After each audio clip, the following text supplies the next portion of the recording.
Found it with my paints.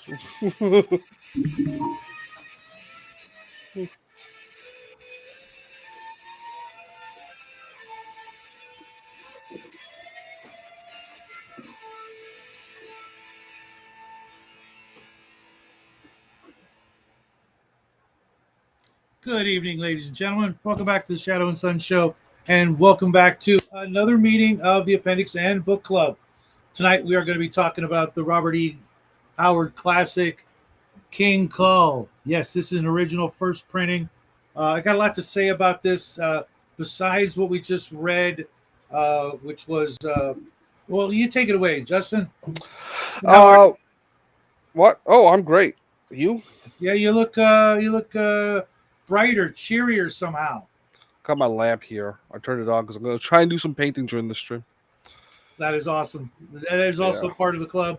If you got a paintbrush and you got minis, I want to see that thing. Just I don't know. Maybe some light will help. Nope. It's a dwarf. I had a feeling. I'm painting a dwarf too.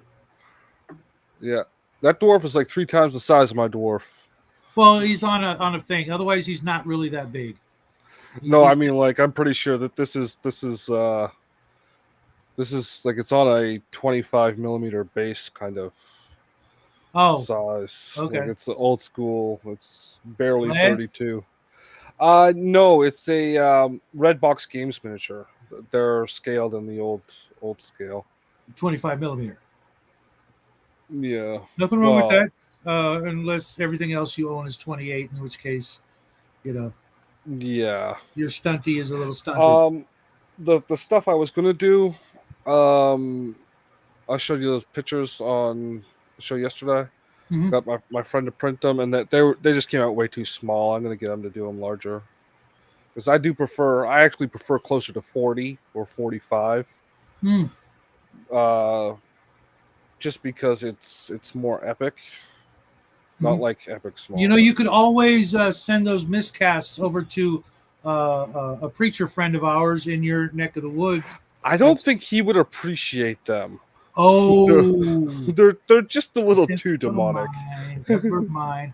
While you do the intros and stuff, I'm going to bring this guy in. Haven't seen this guy. Still haven't seen this guy in a while. Missed you last week, brother.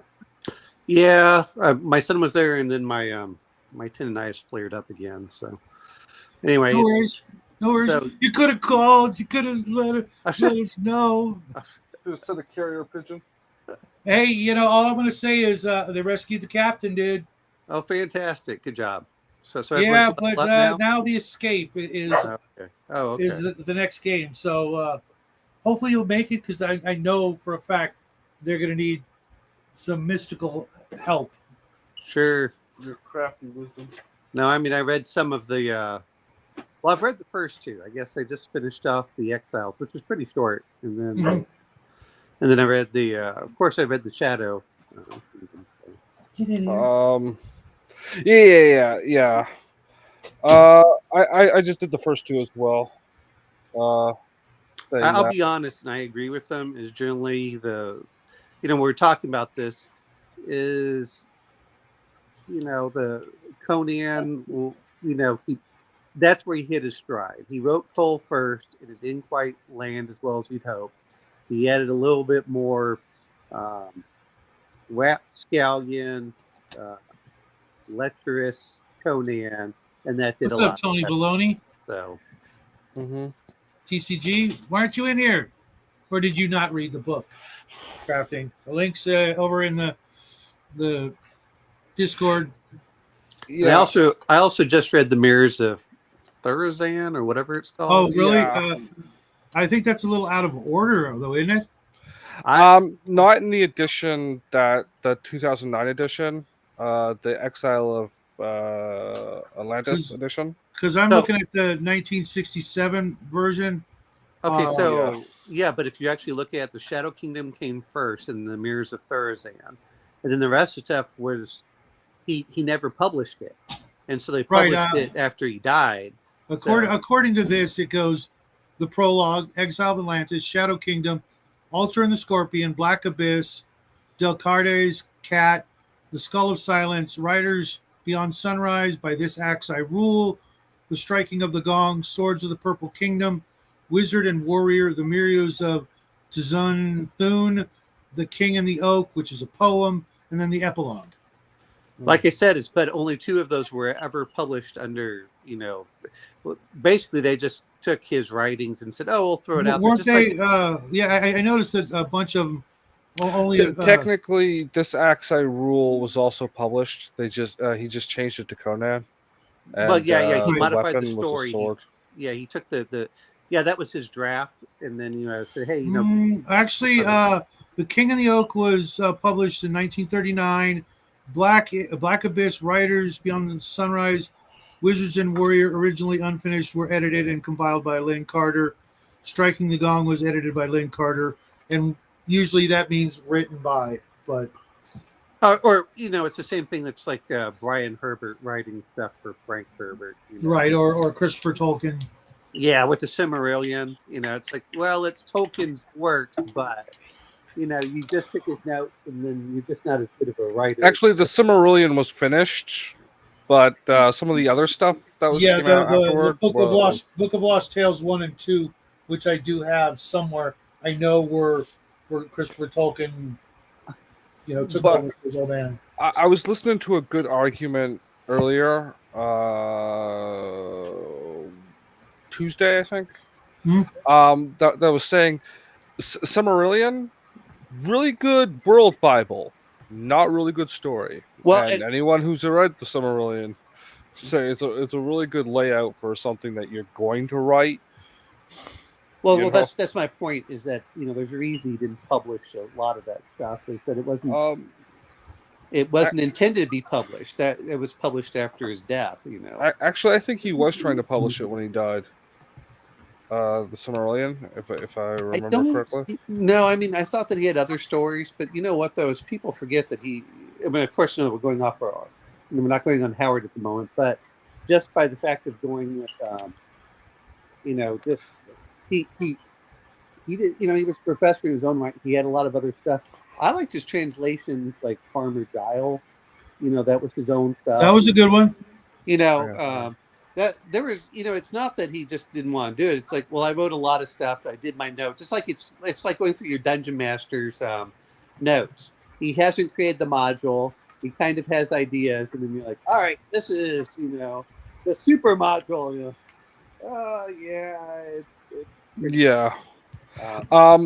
Now we have to give allowances for Tolkien tangents because we're not doing his fucking books. No, absolutely. I'm glad you kind of beat me to the punch on that. Yeah, I was trying to. Trying to explain to Raven. That's one of the reasons why we're not doing Tolkien. Is one, everybody's done it, and it's almost like the Rosetta Stone of fantasy literature. I'm going to bring up something different. If you're going to do Tolkien, go do his translations of like Sir Gawain and the Green Knight. That doesn't count. He didn't actually write those. He only translated them. Well, it's a lot of work, but still. Yeah, well, but he did the translation. But then the other one was, if you're going to do a Tolkien, go do Farmer Giles, which no one ever seems to read if they're going to talk about Tolkien. All they want to focus on is Lord of the Rings. Like, go look at some of his other stuff, which is fun. And it's funny you bring that one up. I used to have the paperback, and it had all of his. I think it was his illustrations in it as well.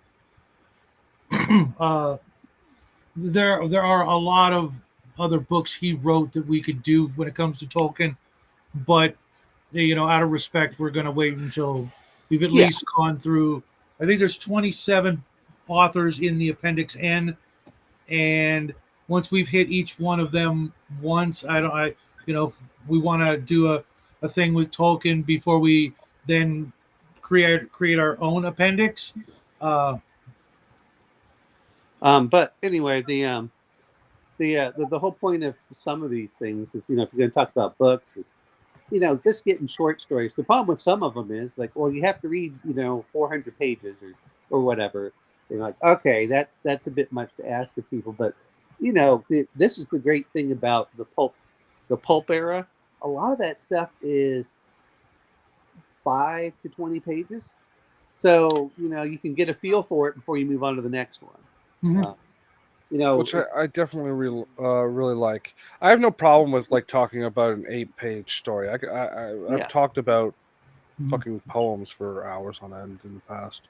Well, but it allows us to read several of them in there just to get the feel for it. Don't get me wrong, I think especially for people like Raven and anybody else who hadn't read any of the Kull stories, I figured the Exile is just not enough to sink your teeth into.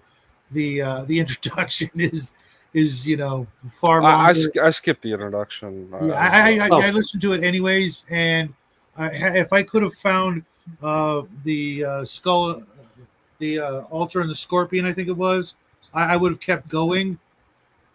But did you get the Audible version? Yeah, I couldn't find that one, but I did listen to the Audible of the Shadow Kingdom and the Exile of Atlantis, and I think there were two different narrators.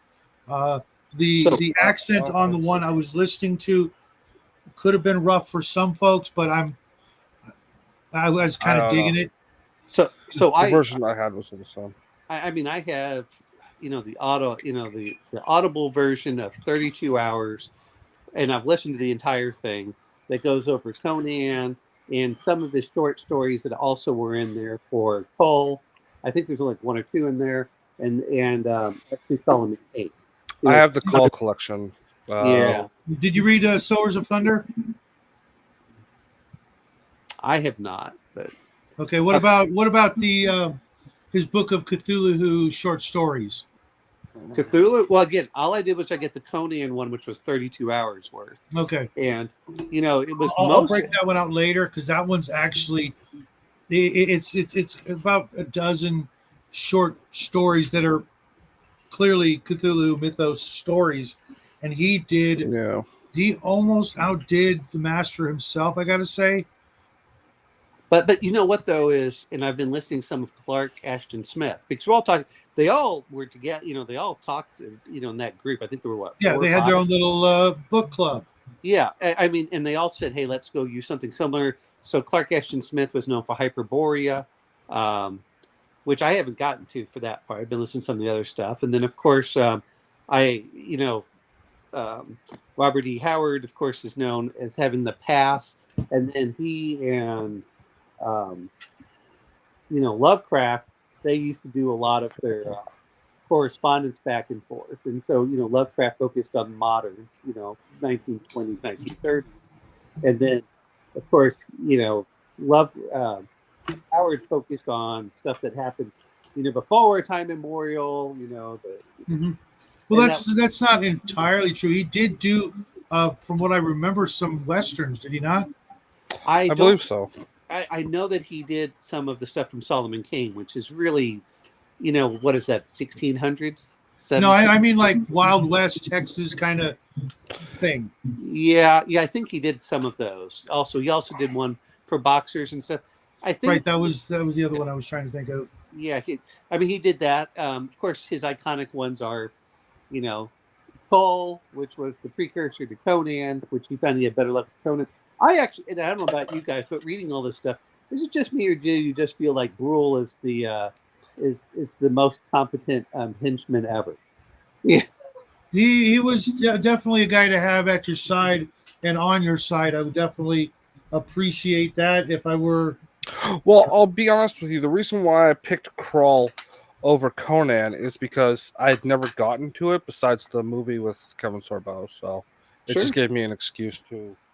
Yeah, I was thinking about actually watching that, but I didn't get it. So if you look at what is it, Gutenberg.au, and they have all of the stuff that's out of copyright. So if you need to read anything about Conan, either stuff that Howard published before his death, that's good. Can you throw a link to that in the chat, the communal chat? Yeah. Give me. No hurries. Because I know I've looked through Guten, and there's a couple other open public domain. That's the word I'm looking for. Public domain repositories, but some of them are poorly formatted. I'm not sure these are the best format, but it's just reading under HTML. You just scroll through, and it makes it pretty easy. And actually, I read some of the stuff in there. So I'm going to put that in the book club as well. I originally intended I was about to do that, but if you're already there, I'm going to reload the page because I've lost the sidebar. So yeah, exactly. What's this book thing like? Well, you know what? That's what we're talking about. Come on, Brian. Brian, do you have air conditioning yet? That's the big question for Brian.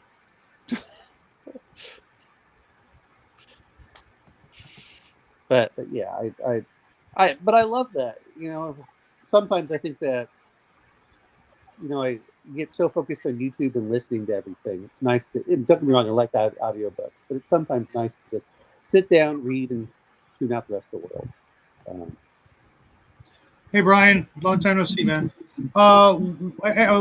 Once every couple of weeks, we're doing this book club, which is reviewing the authors from the Appendix N from the old Dungeon Master, Advanced Dungeons and Dragons Dungeon Master's Guide, which was a list of all the authors that inspired the creation of Dungeons and Dragons.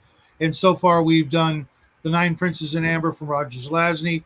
Tonight, we are doing Robert E. Howard's Kull. Next week, we'll not next week, but the next meeting, we will have another book ready for you by the end of the episode tonight. Are we going to do another book or another story by a different author? Another book. Okay. Because with what we've read tonight on Robert E. Howard, if you'd never read Howard and this was your introduction, if you didn't like it, then fair enough. We'll be on to another book. Justin, I think we'll be back in a minute. So we kind of want to get through the list, not quickly, but it's going to take us about a year to go through, all 27 authors, maybe, obviously a little over a year. And at which point then we can start recommending other books that were not on the list, but inspire us in our games. Sorry, dude. I was jabberjawing and trying to... Yeah, I just needed to hit the refresh. I'd lost the chat. Okay. I didn't know Brian was here.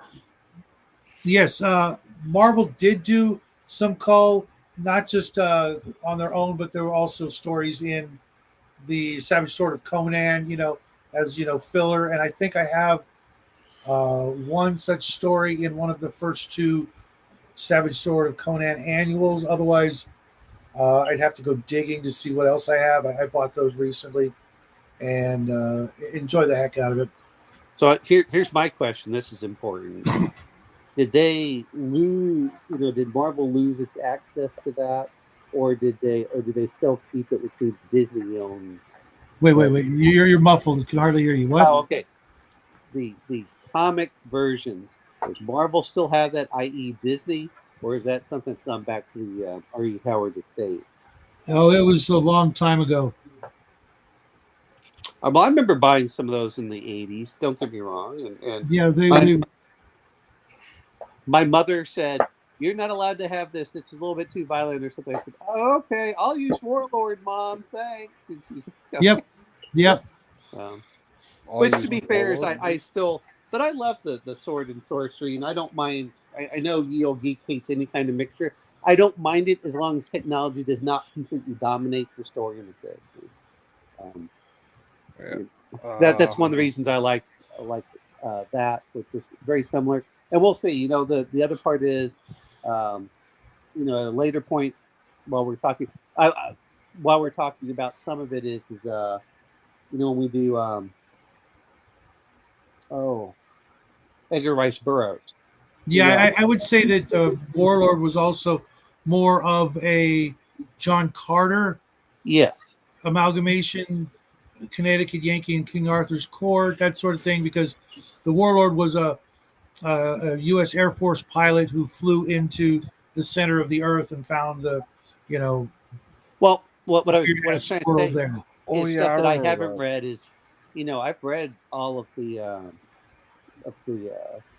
Barsoom books. Maybe I missed one. I don't know. Maybe I missed 13 or whatever it is. But I read all those as a kid, and I just listened to I guess 18 months or so, where I went back and listened to the first three, because they're on. If you have an Audible subscription, the first three. What is it? The John Carter, Princess. Princess John of Mars. Yeah, Prince of Mars. And I can't remember. I just remember Warlord of Mars. It was the three of them. Yeah, Warlord of Mars is actually like number third. 10, I think. No, I thought he was the third. It was the third one. Yeah, the 10th one was like, what's it, Movie of Mars or something like that. You start focusing on all the other characters other than John Carter after you got past the first three or so. But I haven't read any of his Venus stuff or anything else. So this Venus stuff's pretty good. It's a little hokier, but it's more of a love story, to be honest. It was definitely something that I think would have done well in the serials as opposed to John Carter. It was just more about the romance between Carson Napier and I forget the girl's name. I have no problem with that. It was only 4 books, but it stretched out the romance it more so than it did, in Princess of Mars. They're kind of together. You got to wait until the last page of the first book before you even get a hint that that it's going to work out. And then there's only 4 books, I think, in the series, so it's from that point she keeps getting kidnapped, and this is very much a product of its times, but it's the Kull of Burroughs. It's his version of Kull. I don't know if it was first, but you can see that it wasn't his best work, but it certainly wasn't his worst. Yeah. We haven't actually talked about the stories yet, but yeah. Well, why don't you take it away, man? So let's start with the first one. For what little there is, what is your favorite? I guess we wouldn't even go with scene, but moment in. We lost Omen now, huh? That happens. Yeah. It looks like he's here, and I could just let him back in. Yeah. What was your favorite? Since it's restream, it may have different effects with him and his usual issues. You there, Omen? Yeah. I just let him in. There you go. Okay. No. The what happens? I was trying to charge, and it's unfortunately it flipped it over, and it's like So no, that was. I'm going to say this much: is it just me, and I can't forget it? Of course, there's Kull. It seemed like, it was, hey, I'll write something, but that was not his best work. I understand why that was never published. That was one of those things like Dickinson. The Exile of Atlantis. In the version I have, it says formally published as Exile of Atlantis, but an untitled story. Yeah, but I don't think that it was ever printed during his lifetime. Is my point. Yeah, that's what I'm trying to refer to. So to me, it's an unfinished story that they collected as whatever they could. Yeah, because there's definitely if the version I have is done chronologically as the story, which would be the Exiles and the Shadow. Yes. One, there's a lot in between there. Yeah. As a matter of fact, I wanted to read something after we talk about the first story. There is something that needs to be read because to me it just blows my mind. What? Oh well. We'll talk about it then. You can go into that. Just a moment. Yeah. We shouldn't dally too long on the Exile. It's 8 pages you said. Mm-hmm. So Shadow, I guess you go first because. Okay. Well, a huge portion of the story is taken up by them, eating and going to bed. But I think the last, page or half page, what have you, when he frees the girl in the way he does, really is quite poignant. Not just because it shows his character, but it shows the harshness of the world you're about to embark into. It is clearly a brutal, unforgiving place, and the fact that even the girl Freeze? Huh? Freeze? Releases. Okay, we'll use euphemistic terms. Well, I mean, she was about to be burned at the stake, and he threw a dagger into her throat and killed her, so she wouldn't have to suffer the pain. Yeah, which freeze. which Well, rewarded him with exile from his homeland. Well, I'm going to it- bring this up too, which is sorry to interfere with that. Is it just shows that he is not an Atlantean. What's up, Mac? I mean, that's the big part. Is it shows specifically he's not an Atlantean. He doesn't follow their culture and stuff like that, and I think that's part of it because by the time that we go into the second part, which is the shadow, it keeps saying that he's not Atlantean or what is it, Pelusian? Anyway, he's not one of those people. It's like, oh, okay, and this even says that he's adopted and he's willing to break kind of the traditions for that. When he says, "Hey, this just seems excessive," but I also find it interesting that his friend Amla is the only one that seems to actually feel sorry for the girl of that clan. So yeah, but yeah, there's not too much to say to it other than say it's just showing kind of that stranger in a strange land. He's never going to fit in wherever he goes. Nope, nowhere. So okay. You go. I was just there's nowhere he's going to go that he's ever going to be at home, which is part of the tragedy that is Kull. Well, the tragedy applies to just about even in role-playing games. You never have a home. You're always, no matter what's in there, because even Conan, which is the same, which is similar, is even when he gets the throne, he still wants to go to battle. He still misses his days of freedom. He misses his days of, just basically of his youth, where he didn't have all these responsibilities. And I think that happens, even for the D&D games where... Well, I think that happens to literally everybody, doesn't it?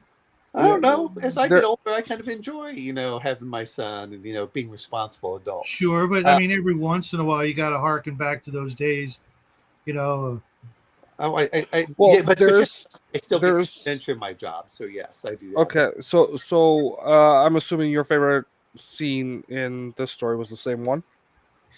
Omanal? It's just sometimes they're talking about. I'm not gonna say my favorite scene because some of it just feels. I'm just saying that the entire feeling. Yeah, for me, when I'm looking at it, is here she is. She's tied up to the. I almost want to say, she's tied up to the pole. There's a massive chain which he knows he can't even break. And the wooden chain, a unique thing of the tribes of Atlantis. Well, it says that she's hooked to a chain that's too thick for him to break.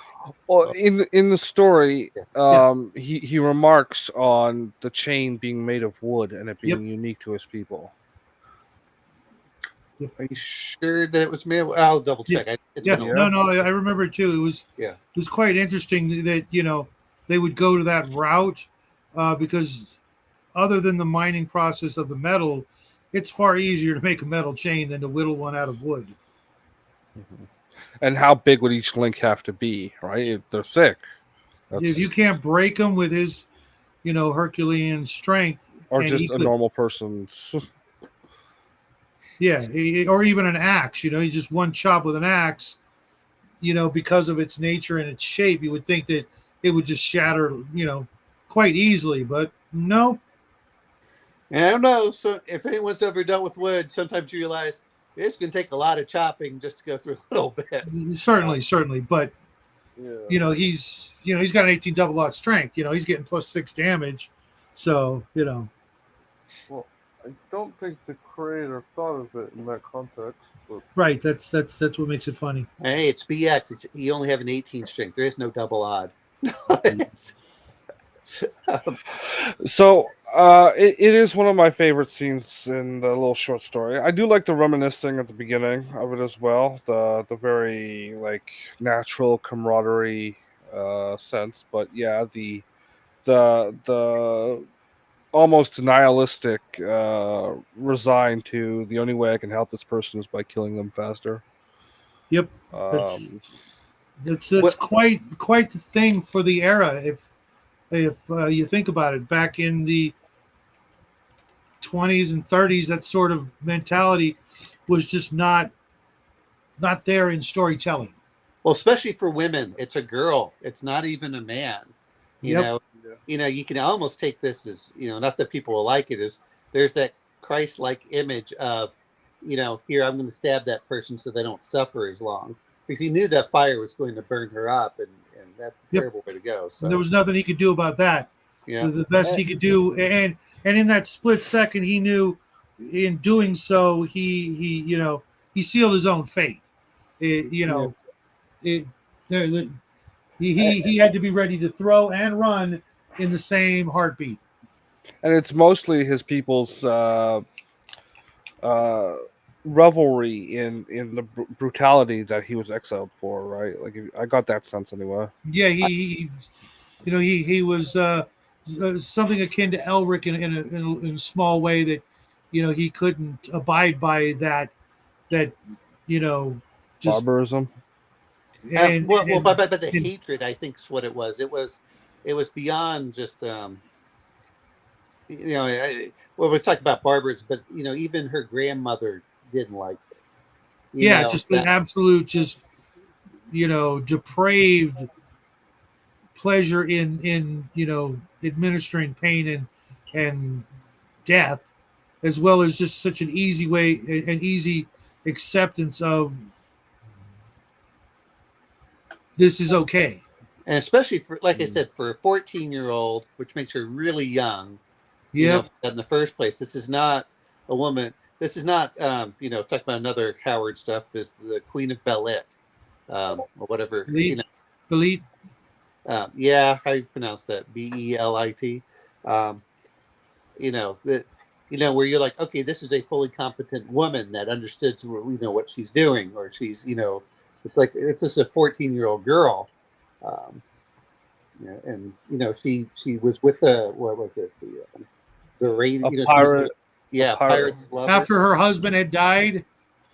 No, her husband was the pirate. Yeah, she took off with a pirate. She married a pirate, and when his ship hit aground, she washed ashore. Yeah, she was the only one to survive that, and that's where they got it. And you can understand some of that hatred if these people have been tormented by pirates for some of it, but it still seemed weird on how quickly they would turn against her. Well, especially for a 14-year-old girl. I mean, even the Comanche would take 14-year-old girls and just say, okay, you'll become one of us. It's like, okay, you got in with the wrong group. Time to learn, different. But there was no compassion except for what, Amun-Ra, or his companion was the only one that seemed to actually have any kind of compassion for in that group.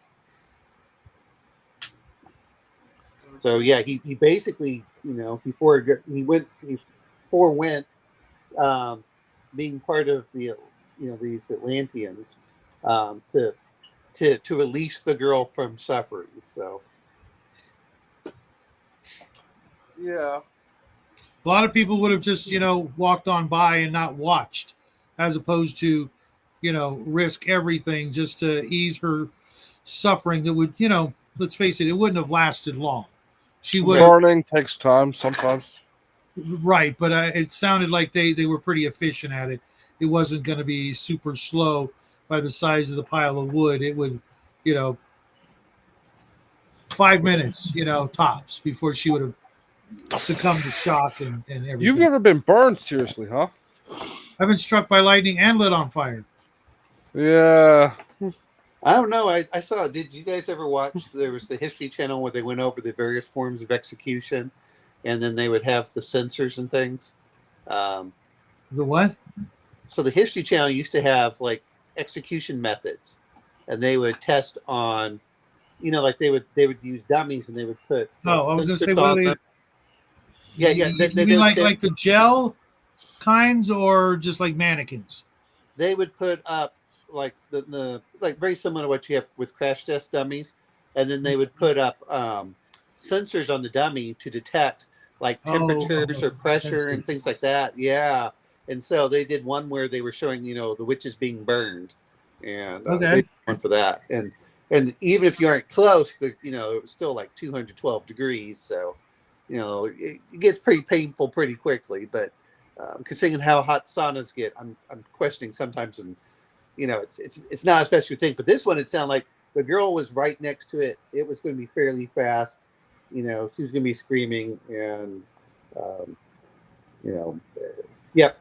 So, but that's about all I have to say for that one. I don't know how you guys feel about it. Yeah. Well, I guess his just favorite character would be his buddy or Kull himself for me. Yeah, the other characters didn't really strike me. There wasn't enough there. Yeah, I mean, it's kind of, he's the hero. You know what I mean? Yeah. It's like I was watching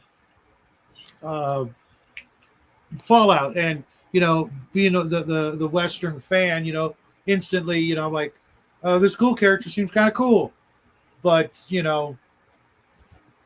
as time goes on, maybe not so much. If you ask me after the next episode or the next, I might have a different opinion. There's something to it, the characters as it is. The characters in Exile, as far as I know, never show their faces again. As far as I know. Yeah, other than Kull, you're right. Well, I hope Kull shows his face in Kull again. Right. No, I meant the other characters. Now check this out, guys. In between Exile of Atlantis and the next story, The Shadow Kingdom, is this small paragraph. Okay, I didn't. Yeah, but it's quite important, as you'll see if you'll. Yeah. Give me a moment. Kull eludes his infuriated tribesmen, only to fall captive to the Lemurians. For the next 2 years, he toils as a slave at the oars of a galley. Before escaping, he makes his way to Valusia, where he becomes an outlaw in the hills until captured and confined in her dungeons. Fortune smiles upon him. He becomes successively a gladiator in the arena, a soldier in the army, and a commander. Then, with the backing of the mercenaries and certain discontented Valusian noblemen, he strikes for the throne.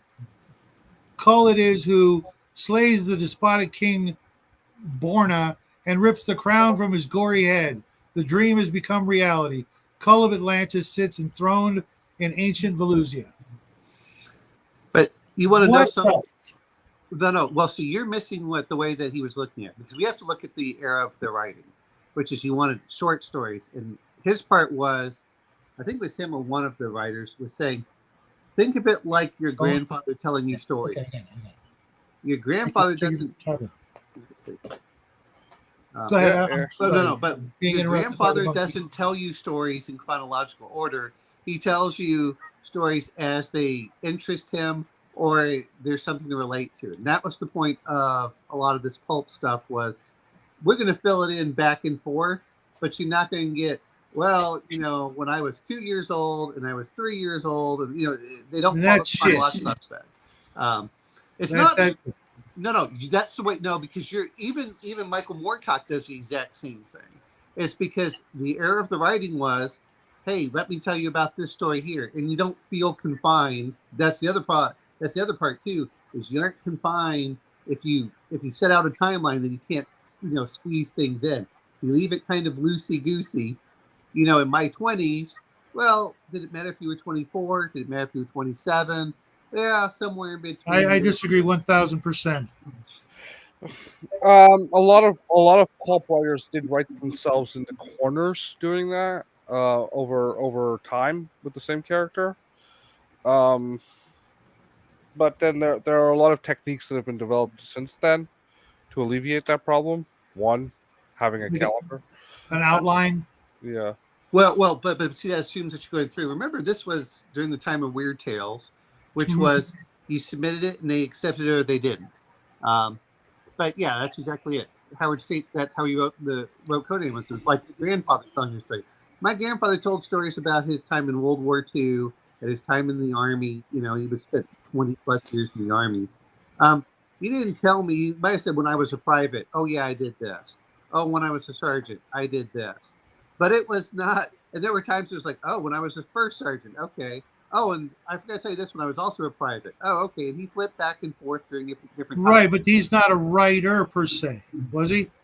It doesn't matter if you're a writer. The point being is just that. Well, no, it does. That's the difference between a writer and everybody else. No, a writer is someone that tells stories that are engaging. That's what a writer is. What you want is someone that's a homework. No, you want a chronicler. Well, guess what? Now, why?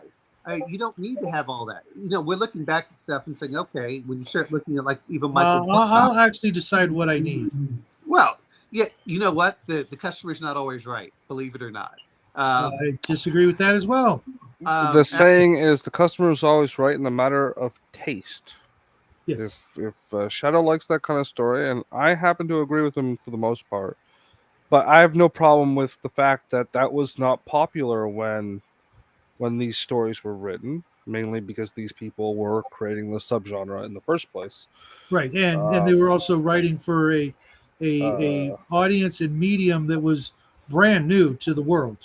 Well, the other thing is that it's just like whenever you get a lot of other stuff is you want to be able just to pop in and read it at any time.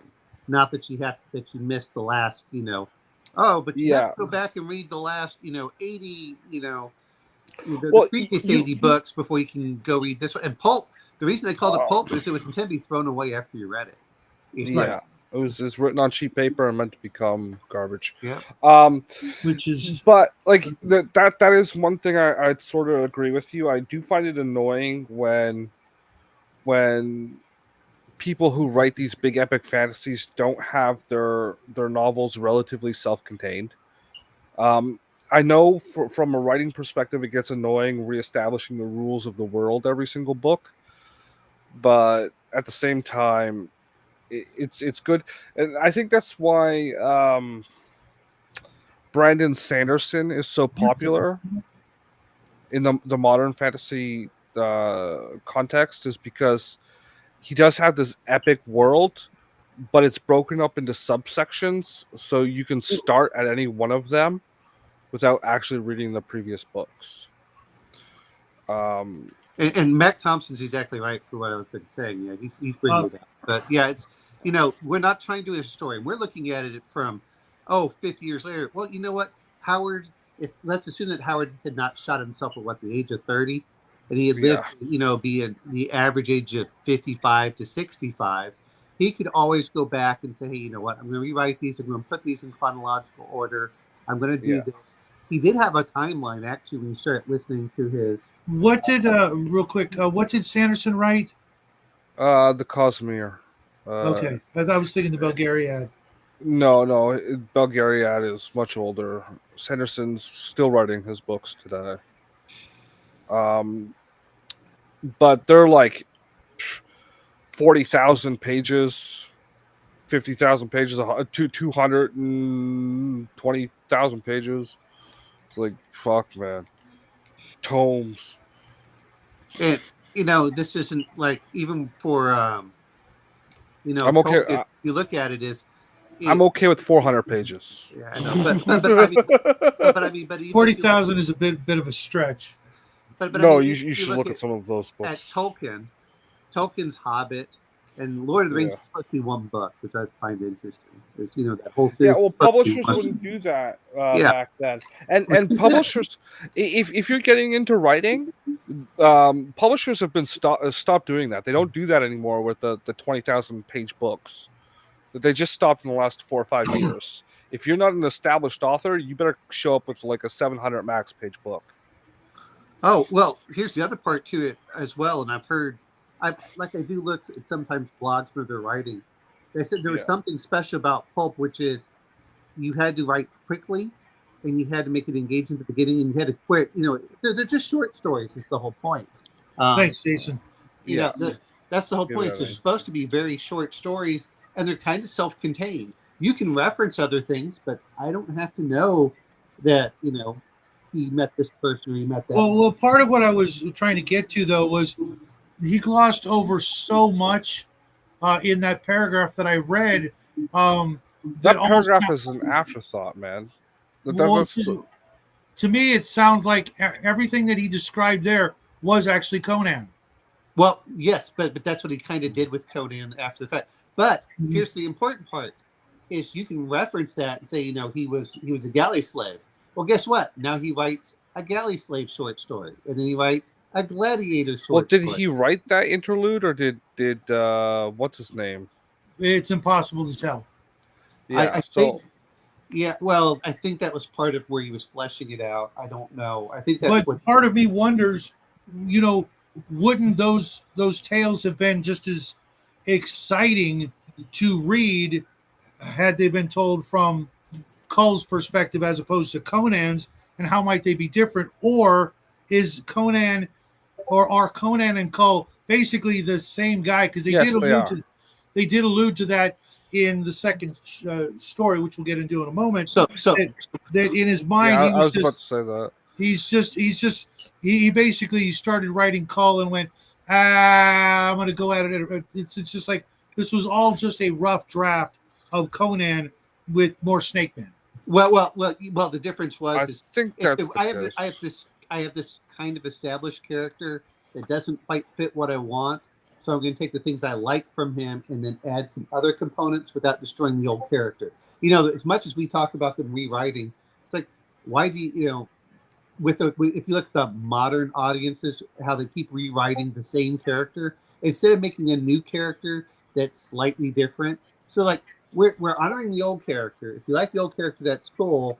But this newer character is almost the same, but we're also giving him a few different traits. But the other thing was, when reference back to things, again, he can always write those little short stories in there when he gets a chance. He can go back to whenever he wants. Yeah, whenever. Hey, let me tell you about the time I was in the gladiator pit. Let me tell you about that time when I overthrew so-and-so.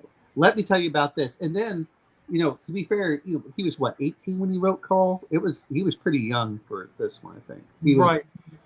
I'm sorry. I think this one, when it was published, was I'm not sure, but it says Well, he was self-admittedly kind of flaky as well. He knew he was never going to be a great writer because of his shortcomings.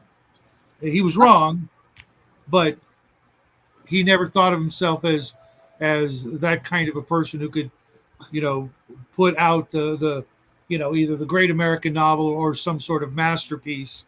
Again, he was wrong. There's no such thing as a great American novel. Well, I do not want to hear crap about Moby Dick. I mean, what's up, Derek? But again, the thing is that we're looking at this, but a lot of these stories, whenever they're filling it in, that stuff we get from internal within the story, like when he's doing the Shadow one. Okay, right. he's already out there, but if you look at, but he flips back and forth, and he kind of just ignores, to be honest about this.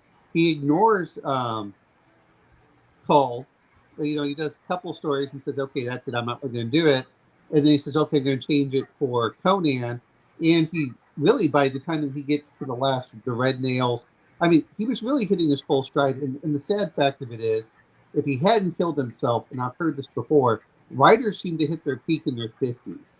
And when they're in their 50s is when they write their masterpiece stories.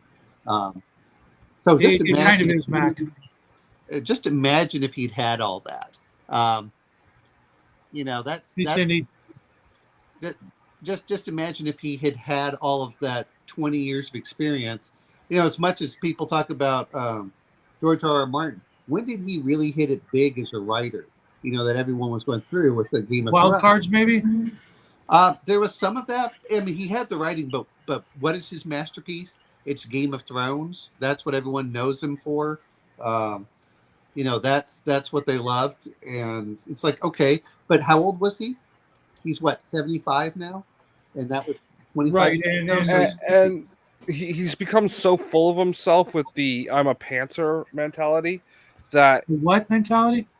okay, so in writing, there's two basic theories: pantsing and plotting. Pantsing is where you just sit down and you write blind, Mhm. and plotting is where you like, okay, I have this character, these are his motivations, I want him to do these events in this order, and you actually plot out the sequence of your story writing. Right, like so you have a writing book that's for pantsers. Plotters don't are that's for plotters, not pantsers. Pantsers don't use those. So I'm going to use Um, a quick thing. Yeah, sorry, just for Cindy. Yes, he can still run for president because other candidates have run for president while physically being in jail in the United States. So anyway, sorry. yeah. But no, Um, but like you said, is if he's doing this pantsing thing, guess what? Congrats. It's already written Yeah. far enough. You now need to have someone, and it doesn't matter. Get a, I don't want to say quite a ghostwriter, but that's what your editor's supposed to do, is kind of rein you in and, you know, say, hey, do this. But if you notice, he's lost all enthusiasm for writing the newest book. He's doing his Dunkin' Egg, his Wild Card. He's doing everything except the stuff that people really want him for. yeah.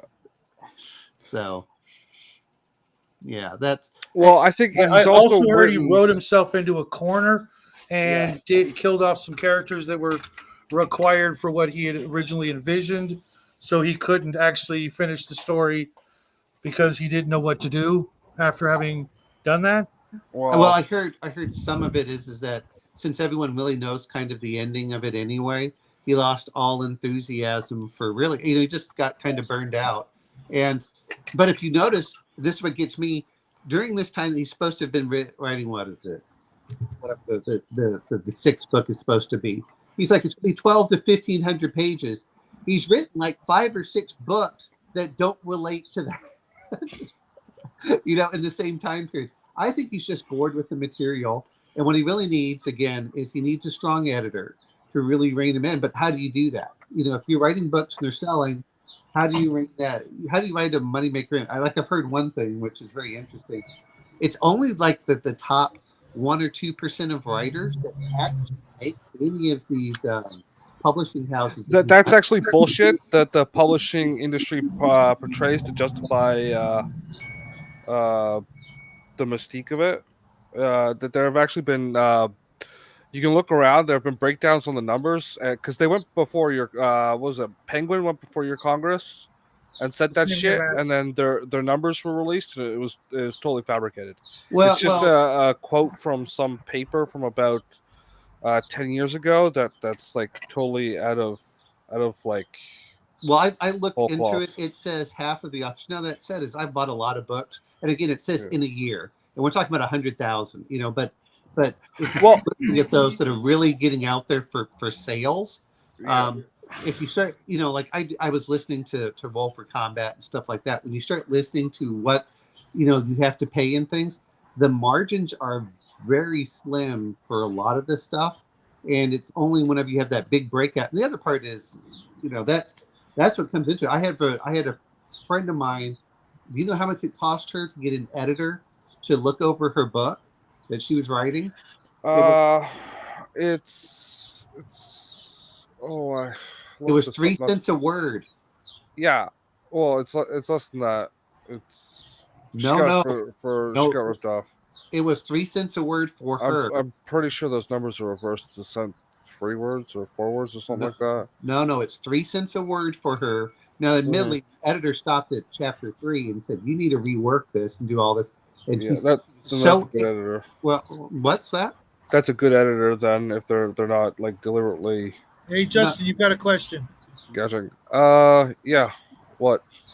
Where did this word "pantser" come from? I've never heard this. Yeah. Pantser and plotter. It's just a thing in the writing community. You'd have to look up the origins of it. Okay. Google Foo, but yeah, it's just a thing that goes around when you look at writing classes and things. It just describes the different.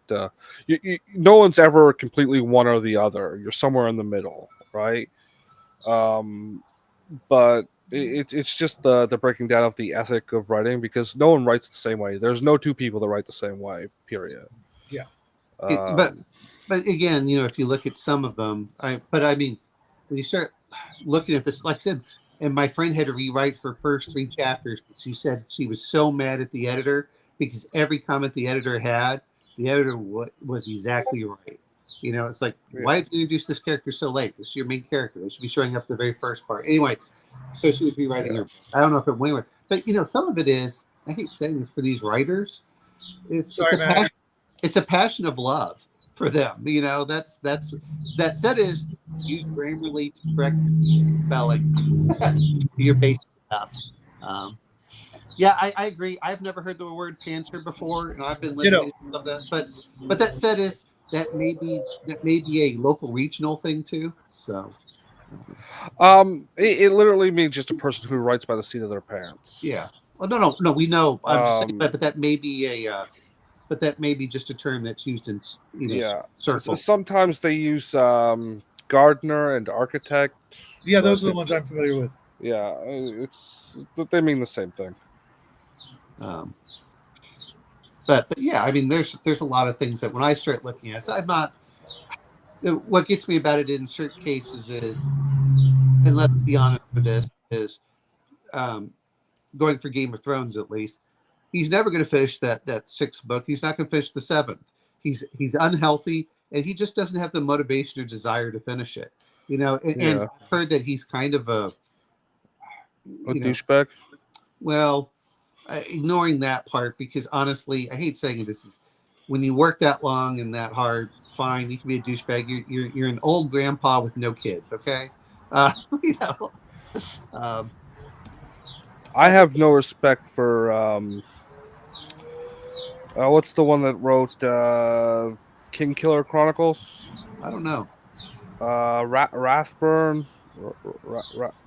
Never heard of him. The first 2 books in the series are pretty good. There's a short story out there, but it's been 17 years since he wrote the last one. And he keeps jerking his fan base around, promising to release a chapter here or there, and then this is why I like listening to Critical Drinker talk about, just the process of writing. And because he's actually a writer and he's actually published, and, he's, he goes through it, but he was talking about editors and stuff, talking about George R. R. Martin. He said, but you have to have an editor that's willing to tell you, hey, you need to get on this. You need to learn how to cut this out, or you need to focus more. And I don't think it'd be that hard. I think the problem is that, how do you want to say this? And this happens all too often in Hollywood. I have to top the movie. Instead of just making a great story that we would enjoy, it's like, no, I have to make the special effects bigger. I have to do this bigger, and a perfect example was any of you that watched 24. I enjoyed the first couple of seasons of 24, but by the time it got to the 4th season, it was so ridiculous. I'm like, I'm out. But they kept wanting to top themselves. What's this? It's 9 o'clock. Okay. That's why I look at a lot of this. But, for Howard, and again, just listening to what they were saying, if he went back and retooled it, it really, Red Nails was such a good story. So was Hour of the Dragon. I finally listened to Hour of the Dragon. He was like, man, this is just... we're going to be talking about these stories when they come up. Sure, but no, I'm saying just the writing style, the how evoking it is. He understood what the... You get better as you do it more, right? Well, no. Well, also you have the audience feedback that what the audience is looking for and what the people want to sell for. Because when you're doing pulp, you don't hold the copyright. You get paid by story, and that's it. And then they hold the copyright. So what is it? That's who holds that copyright. Was what was it? Weird Tale. They changed that later. That was just the time. Yeah, it was a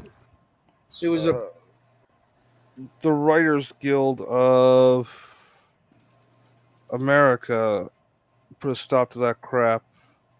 And I want to say the 40s. Right. With the I think partially because of the comic code and the fact that it was a brand new medium. Writers and artists like Wally Wood were getting bent over, and of course, then there was the whole what was it called? The book burning of comic books. That whole thing brought about a whole new way of looking at this new way of writing. Welcome well, that said, is I still think that Hello. there's still the equivalent where you just write a story and you sell it off, and they just pay you for the story, and then they have full rights to it after that. Which is what happens for a lot of this. That said, that's the agreement before you go in there. Is you submit the story, they say, yeah, we'll pay you this much for it. Do you accept it or not? But we have to get full copyright. You say yes, no. And I've heard never do that. Never, if you write anything, never give full copyright. You give limited time publishing rights only. But here's the point. It's just like whenever you have a lot of other things, whether it's comedians and things like that. You want to get your name out there. And the other part I was listening. No, these days definitely no, because you can self-publish for free these days. Okay, stop. The whole point being is that you still want to get exposure, but I've been listening to a few writers that say when you write the pulp style, it forces you to write quickly and to write concisely versus what normally most of them have like, oh, I can do this forever. I have an unlimited time. They're like, nope, you got to like publish one story a month kind of thing. And it forces you in a different style of writing. I think that it's good to do that. Don't get me wrong. Yeah. Well, that's I kind of wanted to start doing that with Shadow on the Friday shows, but we keep getting distracted. We'll jump on it mañana. Yeah, and just kind of like work at a short story every month and a half or so. At least give us 2 weeks so we can read some stuff. No. I'm on my show on Fridays because Shadow and I do a thing, and we're talking about adding a writing segment to that. But no, like I said, if you want to write something too and talk about it, I would write crap. Let's be honest. Everyone writes crap at first. Sure, and then you polish your turds, and they're not crap anymore. Omen, maybe do like they did in the old days. Just record, dictate it into a thing because we know you can, talk a good talk. So maybe that's the way for you to do it. If you've got stuff, especially on those long drives and things like that. I guarantee there's a way you can use your phone to do it, and instead of doing a Garibay video, you just make an audio of a story. Yeah, you come up with ideas. My son's been going through IEW, which is Institute for Excellence in Writing, and of course, he wants to be a perfectionist, which always bugs the hell out of me. Just write something down. but what he writes, he's really good at writing, which really surprised me. To the point that my parents thought I was writing stuff for him. I'm like, no, that's 100% him. I'll tell you, up until the self-publishing revolution, the thing that kept 99% of people, like there's a widowing pyramid for publishing, and I was just watching a thing on it. Is 99% of people who want to write a book never make it because they don't bother finishing a thing. Yeah, you can it's better to finish crap than to spend a lifetime on perfection. So I was listening. I do read George R. R. Martin's blog sometimes just to see how much I hate. But I hate saying this. See how much I hate the guy. well, I mean, sometimes just like, God, what a... Anyway, the point being is that some of the advice he mentions for writing, like if you actually want to be a professional writer, and then some of the things he was talking about with workshops. He's like, look, this is a 6-week workshop where you have to work 12 hours a day in writing. I said, man, it would be hard. You talk about writer's block initially, and then you have to do it 12 hours. That's the thing with writer's block. If you force yourself to write, it goes away. if you don't force yourself to write, it persists. Oh, I'm not disagreeing with you that, but that was the other part. Is he said you always have to write at least a couple of pages a day, whether you like it or not. And I know some people said they write 4,000 to 5,000 pages a day, which is what?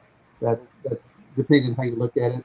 That's about 8 to 10 pages a day. It's like any other muscle. If you don't exercise it, it's going to atrophy. Oh yeah, because you could sit there and write like something about C-Spot Run and it'd be total garbage, but it will get the juices flowing for the actual thing you want to write. Mac, I write reports as part of my job. That's part of that's part of the issue. You know, look, at a certain point. Well, how old are you, Omen? I'm 50. Okay, you got time.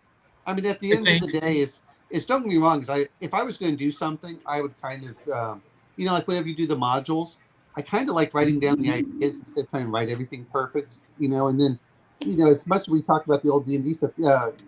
I thought years ago, what was it? The old modules were what, 8,000 to 10,000 words? Not sure. Roughly about 30 pages. No. We're saying 30 pages, but remember how small that font is? It's about 8,000 to 10,000 words. It should have been 11 font. No, that font's like 8. It's like 7 or 8 font. Okay. I mean, some of them, especially the later ones, were. Yeah. I guess when they were losing money and they couldn't afford to. No. This was well before then. This was, if you look at the old player's handbook, look at how tiny that font is.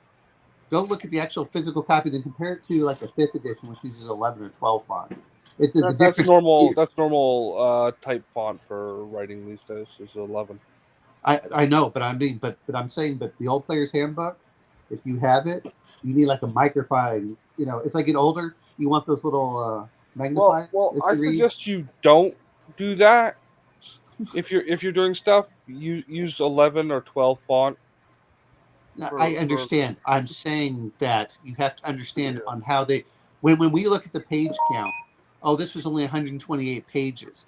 It was probably more the equivalent of 250 pages in today's, if they did it in the moderns, let alone all the art and everything else. It might be a 250, 300 page book. It's like the player's handbook. Look at how small that font is. And Shadow knows because he has the originals. Well, I was reading the Gamma World modules recently, and there's a lot on those pages, even with the artwork. I need my reading glasses to read it, unless I'm doing a PDF. But they did pack a fair amount of information in there. Sometimes it's like, wow. Well, I'll tell you, I've looked through quite a few old modules, and sometimes there's a lot more in those things than you actually need to make it functional. Right. So sometimes, there's a good bit of flavor text or some lore in the world or whatever, but sometimes there's a lot more in there designed in more of a railroady context. Mm-hmm. If you're into that, I guess put it in there, but it depends what it is. What's going on. I'm not saying that, but I'm just saying, when we're talking about writing overall, is if you look at like the old modules, most of the time they kind of give you a synopsis at the first page or two. They give you some rumors. They'll flesh out a couple of the NPCs, usually with only like 2 or 3 lines. There's not a lot written about any NPC. And you might get a stat block that's what? The stat block is what? A line? Here's your armor class, here's the hit dice, here's the attack. And that's it. It's the damn. Grandma, where are you? Did you read the first 2 short stories? Yes, she did. She also says she loves Kull. How about you, TCG? You've been quiet. What'd you think? Well, I'm not 100% sure we read the same book because at no point did I get did Kull end up killing a girl to save her from a horrible death in the story I read. This was about snake men trying to take over the kingdom. Okay, that's the second story. That was the second story, which we haven't touched yet. Well, the one I just did the one that was in Discord. Both of them were, but we had to add the Shadow Kingdom because Exile of Kull or Exile of Atlantis, was a mere 8 pages tops. We've been able to fill an hour with it. So I saw that you guys had put in the Audible version of the Google whatever version of the Audible, and the actual story for Exiles, because that's what I listened to at double speed, probably took about 6 minutes, if that. I mean, it was like, oh, this is it. Yeah, I listened to it this afternoon, and then the second one before the show. Same here. Yeah. And yeah, go. The reading. Well, should we go back to the what is it, the Shadow Empire or so? That's the classic stuff of the Snake Men. That's the stuff that we see in the movie with Tulsa Doom. That's the cool stuff that we just don't hear that much about. And I think that, correct me if I'm wrong, I don't remember anyone else having Snake Men really before that. Not that I know of. Lovecraft. They're about the same time period, though. That's my whole point. Right. Before and his were more fish people, right? So there was the story. I think it was the Nameless City, or that city in the desert that the archaeologist sort of Brendan Fraser kind of character happens upon in the desert. It's almost the same story or beginning where the poor guy is in this nameless city, and he goes down and down and down and finds the glass cases with the snake people. But that, to me, that story, the Shadow Kingdom, is encouraging me to want to finish this book. I want to know more about that whole idea of doppelganger-esh, shape-shifting infiltrators. That sounds like, I'm not going to say a more interesting story than Conan, but it's so different that the idea was just that anything he wrote in Kull was supposed to be able to move forward into Conan. Well, it's the same world, the same place, right? It's just like an epoch later, right? Same with the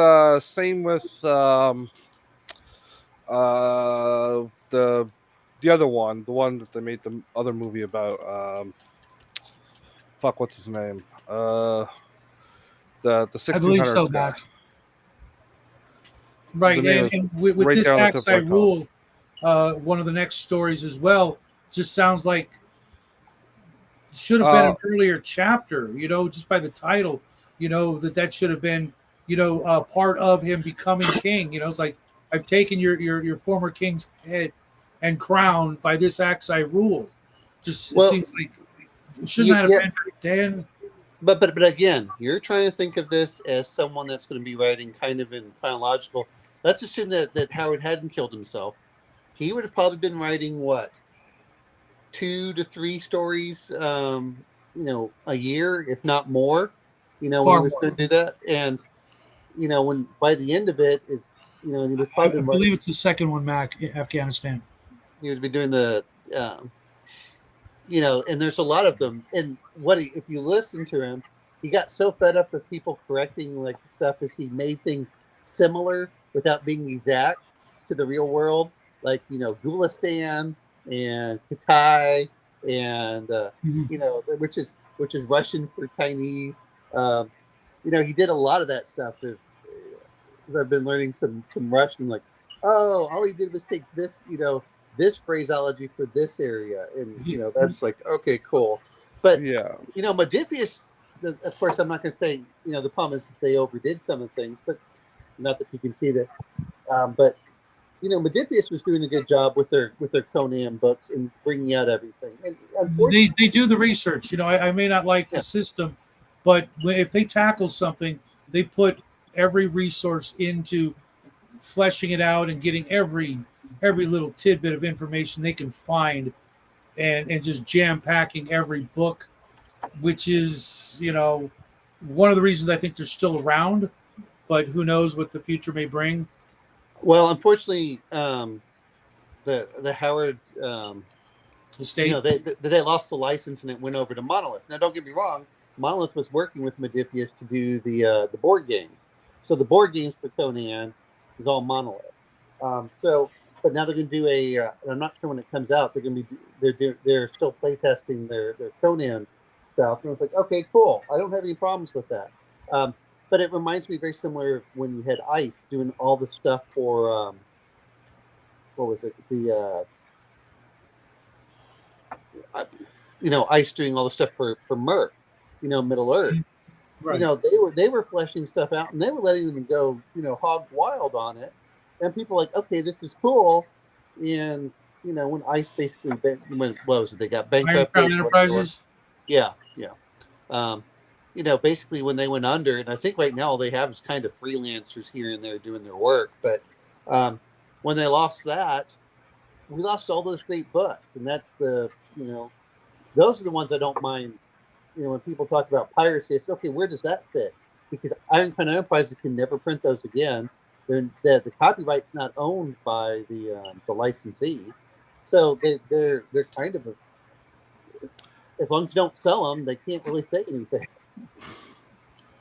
Yeah. If they lost any money, okay, show me what the money was lost. Well, Iron Crown Enterprises, which has the copyright, says, well, we aren't losing any money because we're not allowed to print them. And then the same thing with and it's be awfully hard to prove that what's going to go on for the other stuff. So yeah, and especially if you like turn around and say, I bought the other game, I have both of them, right? Like, yeah, if you're the kind of person that's like that. Well, it's the as much as it's not any different. You're not going to make a lot of money off it. I was listening to Roll for Combat talking about even for self-publishing, and they're just talking about artwork and the cost of artwork and stuff. Yeah. And so, okay, a cover. If you get a really good cover, it's going to cost you probably $1,000 to $5,000. That's bull. Unless you're getting something specifically painted, you're not paying that much. No. I would trust the guy who's been printing several books to give what he's actually, because he goes over and how much the book actually costs to print. The printing's only $3.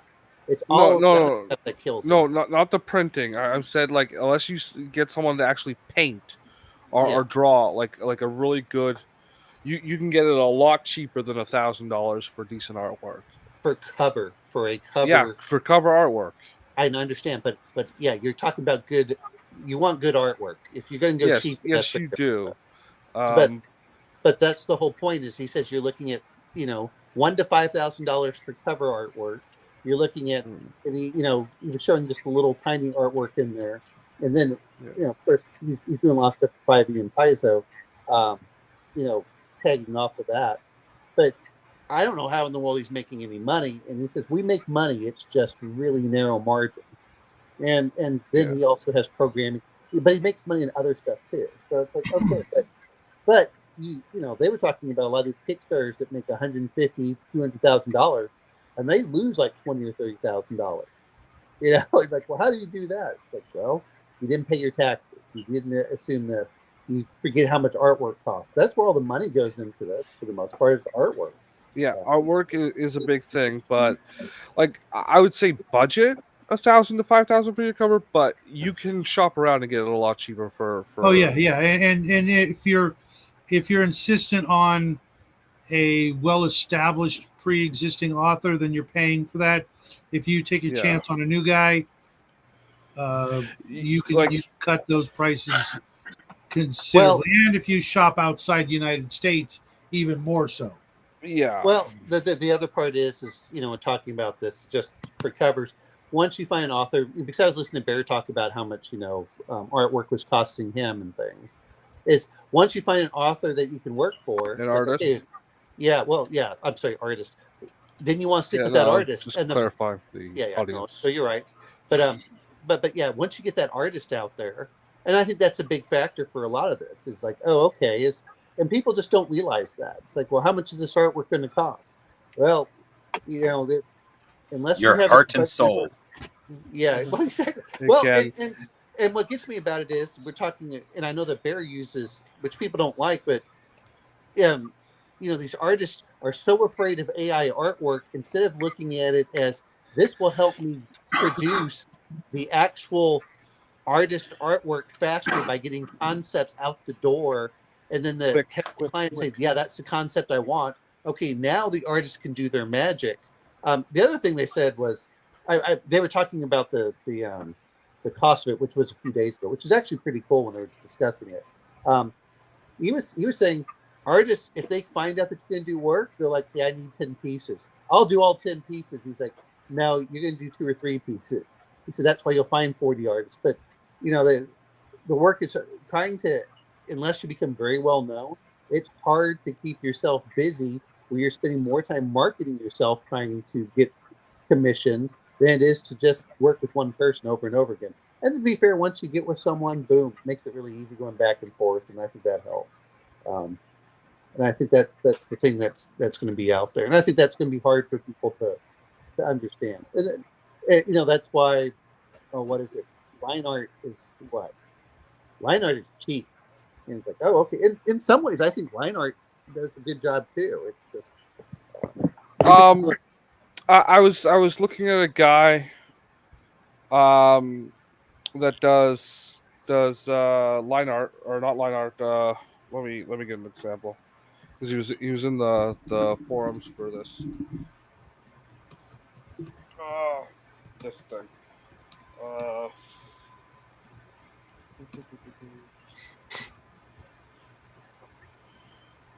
Doing.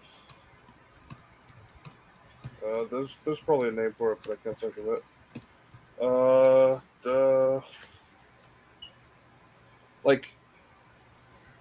I guess like this kind of stuff.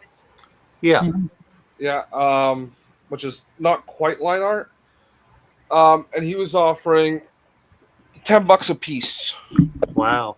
Yeah. So new guy, right? Obviously a new guy trying to get his name out there. Exactly. But if you're doing like a morkboard compatible game, look through the Reddit forum, because that guy's out there, and see if he'll do your stuff for you. No, obviously that license is free to use. Well, and then the other part is it a one-time use? Do you have perpetual use? There's other things about cost too. So yeah. Well, I'm thinking, the guy was advertising for making role-playing game projects. So no. But I mean, do you own the artwork? Or you just licensing the artwork? That kind of thing. Yeah, exclusivity. Yeah.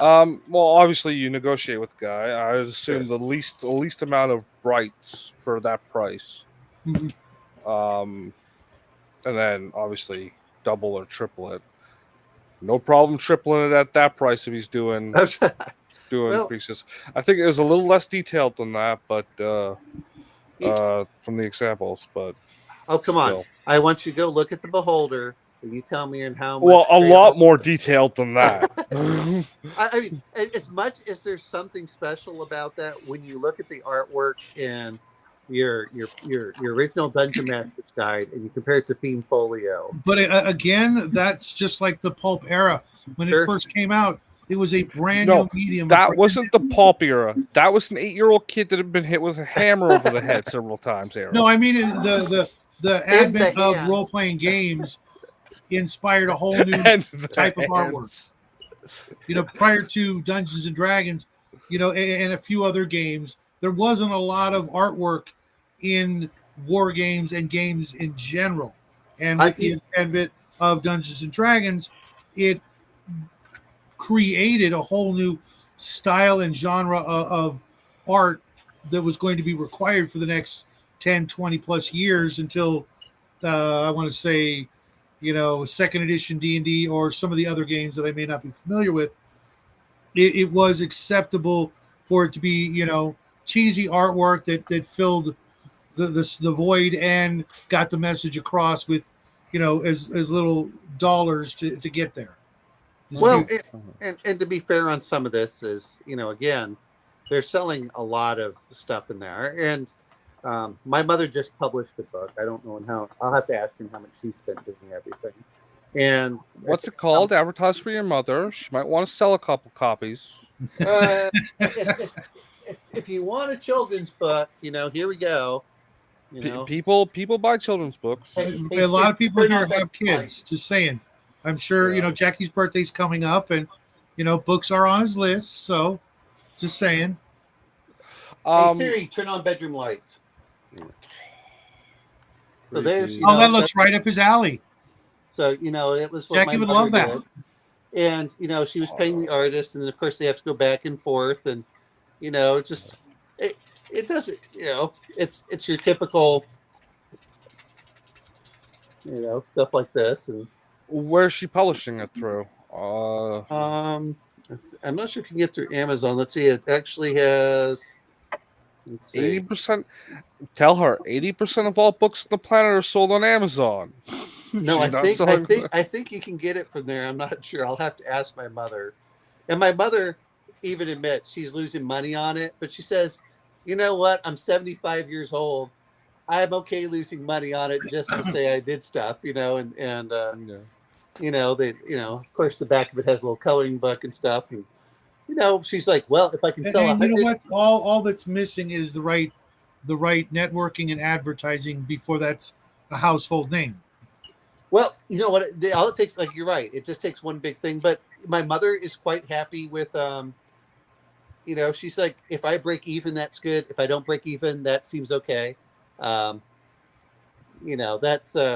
and of course they have the artist here and then my mother there, so it's cool. And then they have to do a certain number of pages. But no, I that's one of the reasons I like to sometimes hear the background stuff where they actually talk the business side of producing an RPG.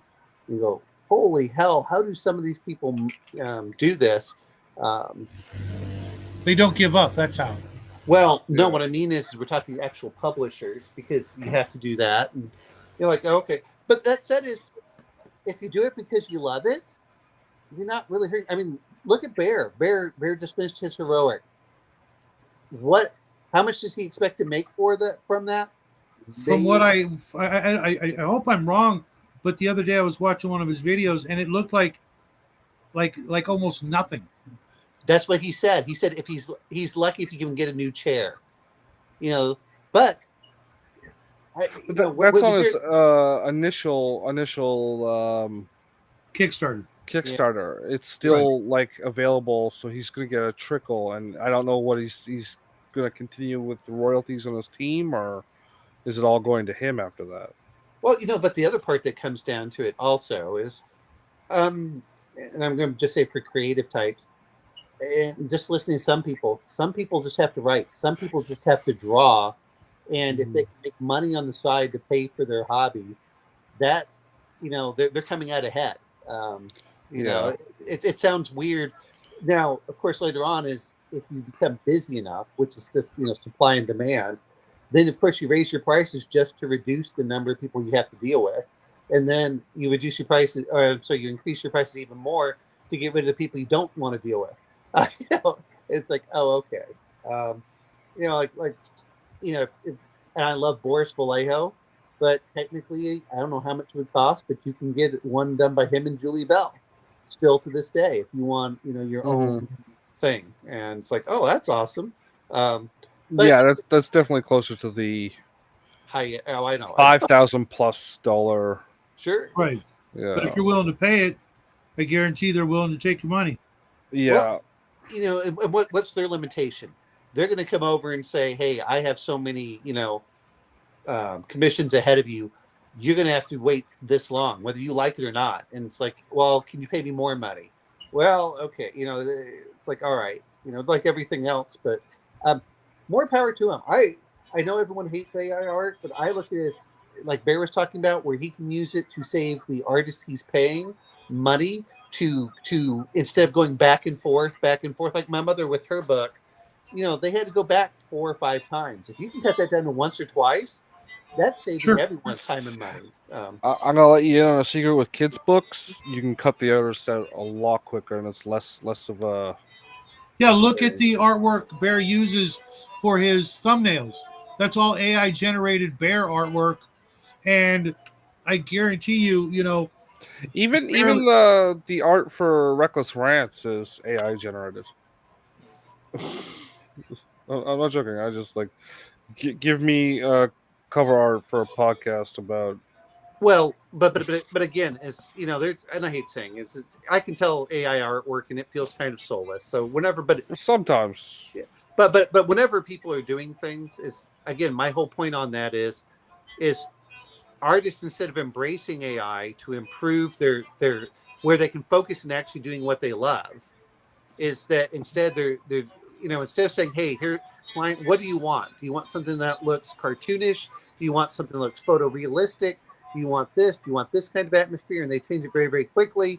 And the person says, yeah, that's what I like. Guys. Okay, here, let me do this. If you can bring in kind of, they used to do this for years, is they had a portfolio and someone said, yeah, I kind of want this.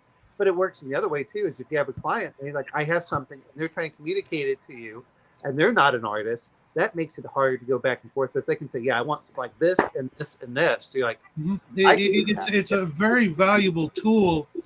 And if you're not using it, you eventually somebody else will be using it.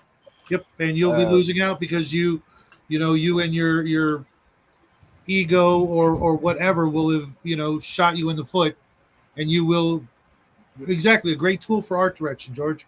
Yeah.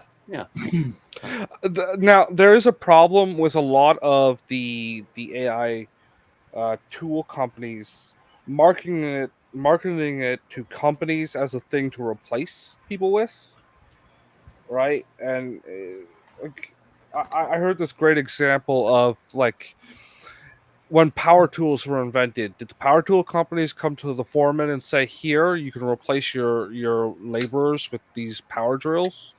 No, because power drills can't operate themselves. And that's what's happening with a lot of like film studios and publishing houses, is they're saying you can replace your artists with these tools, and no, you can't. I'm going to say this much. Not yet. Not yet. I'm going to say this much. Even when I start seeing stuff that they're doing, and don't get me wrong, there's some really cool stuff like Procreate and things like that. I can tell when they're really using AI to do like skins and stuff versus when they were just doing it free-handed. And Look, have any of you seen the cover artwork Josh from Total Party Skills has been coming up with? No. It's fucking awesome. And while there may be tiny little flaws here and there, let's face it, throughout the years, that humanity has been printing books, it's some of the best artwork that's ever been made. It's phenomenal, and it's all AI generated, and it's just a matter of time before it's going to be the norm as opposed to the exception. Well, here's the part. Again, that's what I like listening for Roll for Combat when he was discussing it, which is they already use clip art. They use stock images. And guess what? That's what they throw up there because they only want a piece of artwork. They don't want an iconic piece of artwork. They're just throwing it up there for a thumbnail. Well, thumbnail no one really cares about. They're not trying to make the thing, and they, why am I going to pay someone $200 to put up a thumbnail? That's the whole point for that. But that said is, for different artwork, that's very different. The question is that said is, I still appreciate the hand-drawn, where they do the individual scales. To me, Larry Elmore still right, but do you appreciate it enough to pay the kinds of prices that they would be able to charge if they had their way? I'm going to bring it this way. I'm going to look at it a little bit differently. Supply and demand is going to reduce their occupation to a similar level as everything else.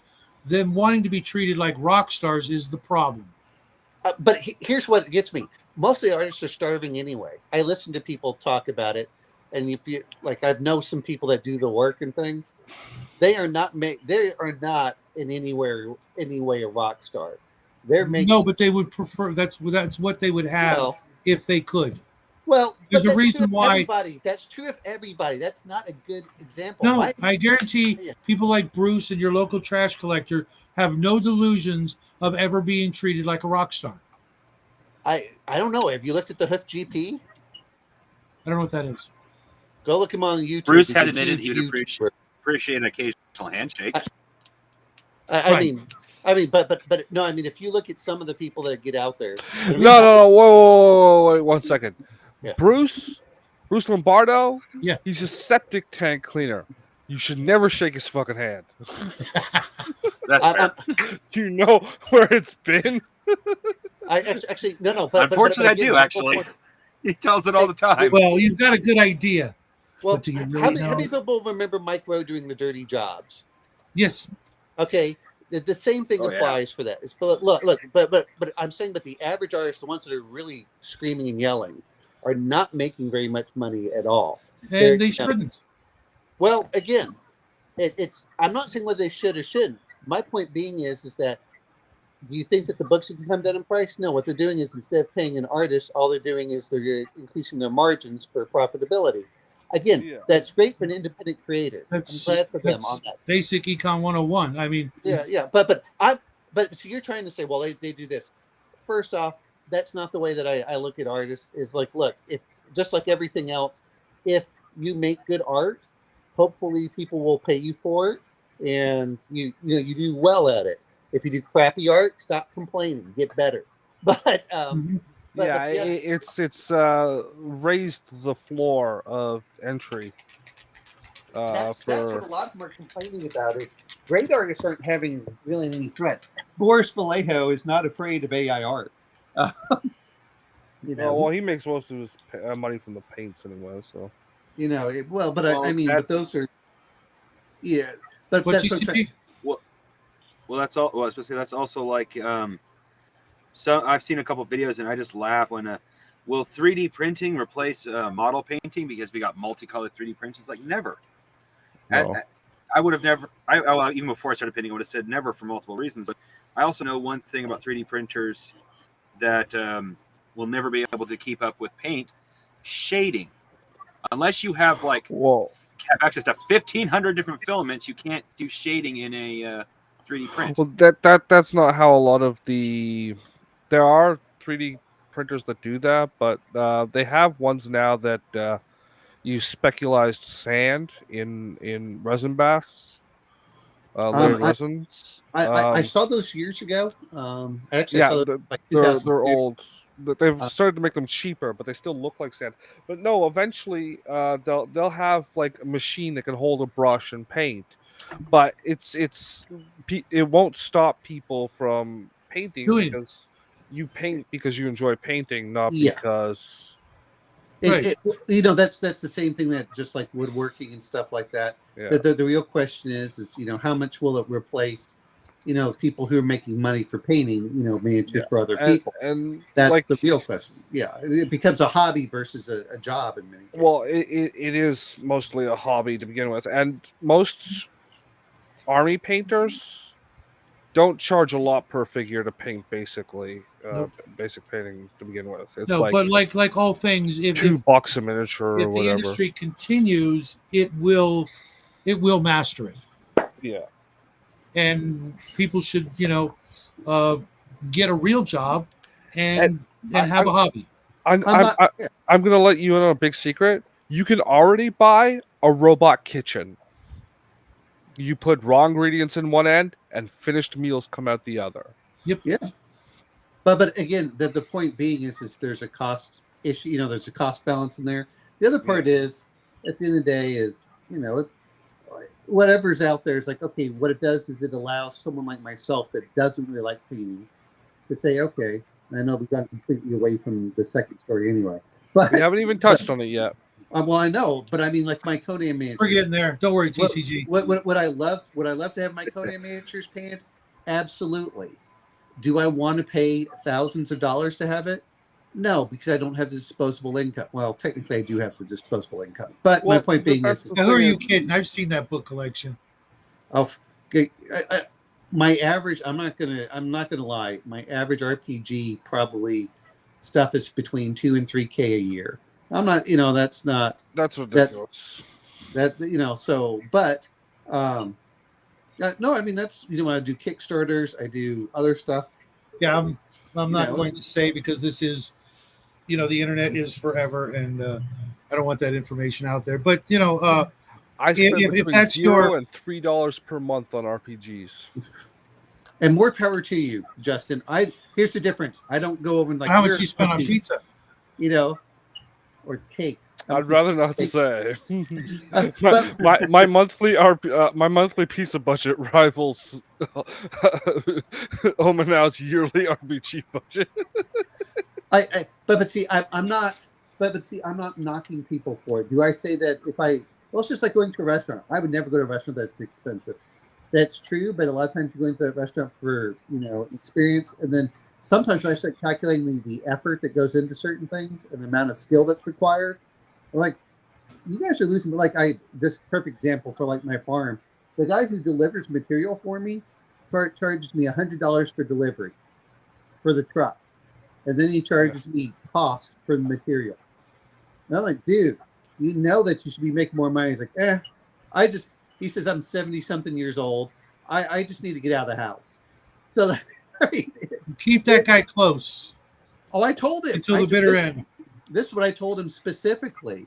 And he says, hey, if you have anyone else out there, but guess what? I'm going to throw as much stuff out there. Just like I was listening to the Hoof GP. And again, the reason I mentioned the Hoof GP is this is a guy that deals with infected hooves of cows. He deals with cow hooves. Go look at his subscriber count. It's what? Almost 4 million people watch it. And he gets sprayed and everything else. And what did he say? He's making what, $50,000 or $60,000 a month just from YouTube. So he says, well, I can just charge the farmers less money because they're giving me content. And so they're quite happy of doing it. And he says there's something to be said for doing the job and enjoying it too. There's something to be said for doing manual labor, or doing it yourself. Doing things that you enjoy doing, whether it's manual or otherwise, you get satisfaction from the task rather than the that's what I was trying to say. The result. There's more worthwhile in doing things for enjoyment than for income. Right, like when you convert your world look not into dollars but into accomplishment, you'll get more out of life overall. Obviously, you don't want to be in poverty, but you shouldn't be thinking everything in dollars and cents. Are you? This is a lesson Shadow really needs to learn. So it's bad that he's not here. I was not looking at the camera. Because you start you quickly lose perspective on what's important in life when you're just thinking about income and not like your life itself. Well, and part of it, as I look at it, is I look at people and they talk about how much they hate their jobs, and I like my job. I like my coworkers. That's like okay. But part of it is I had a job I absolutely hated. The more I hated the job, the more I wanted to switch and get another job. The more I wanted to switch and get a job was the impetus for me improving myself. It's like, oh, okay. Just because you like something, it's like, yeah, I like this job, but if it's not going to support you, then then you should probably be looking at it as a hobby. But yeah. I'm not knocking any of it. It's just I agree with you. What they said is once you meet your basic requirements, you're better off spending money on experiences than on things.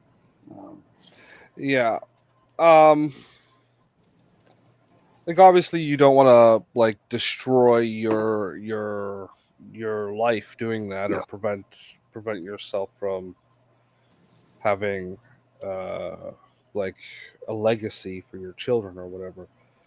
But it's better to have memories with your kids if you've got them than a wallet for them to inherit. But still, do not give your house to the bank for a trip to Paris like that one guy I've told the story about. Oh man, I'll tell you this much is. Oh, you're talking about reverse mortgage? Yeah. Well, you know what? Reverse mortgage is fine if you're elderly and you can get rid of your house. I understand that, but no, it isn't. If you have kids, your house belongs to them. No, you know what you really belongs. Well, this is a. Don't get me wrong. Yeah. Okay. So you're literally robbing your children of their inheritance. You're not. Well, you know what though is if you get them at the point where they're expecting inheritance instead of doing as well as they can for themselves, that's a whole different. That's a different thing, right? They can do as well as they can do for themselves, but you still give them. Yeah. Let's face it. Especially in their life, especially Omen, if you think about how hard the powers that be are trying to make it so your kids and grandchildren will only be able to rent. The more we can stave that off, the better. And if you have property and you can leave it to your kid, you can always, put it in trust so that they don't get it when they're 18, kind of thing. Well, I mean, don't get me wrong. That's sort of what I was looking at, which is different than other things. But even if you're no, from a mentality point is when you tell your child when you're 18, I'm giving you the skills to be successful in your own life, which is the biggest important part that comes into it. It's good to do that, but you still don't destroy generational wealth for a trip to Paris. You know what though is the other part that comes into it. I'm not disagreeing. The problem I have with it is what people do is when they do their reverse mortgage, is they use it not to go on trips. They use it to just buy more junk and put more in their credit card.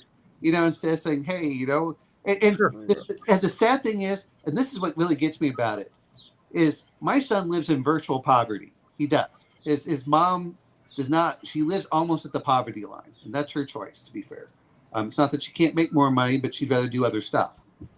Guess what? And I don't know how you felt about it, but I talked to my parents and my grandparents who both lived in poverty. And you know what? Not once was it like, oh, I love getting this one item. I love getting this item. My grandfather talked about having one bicycle among 20 schoolyard kids, and they used to have to share the bicycle.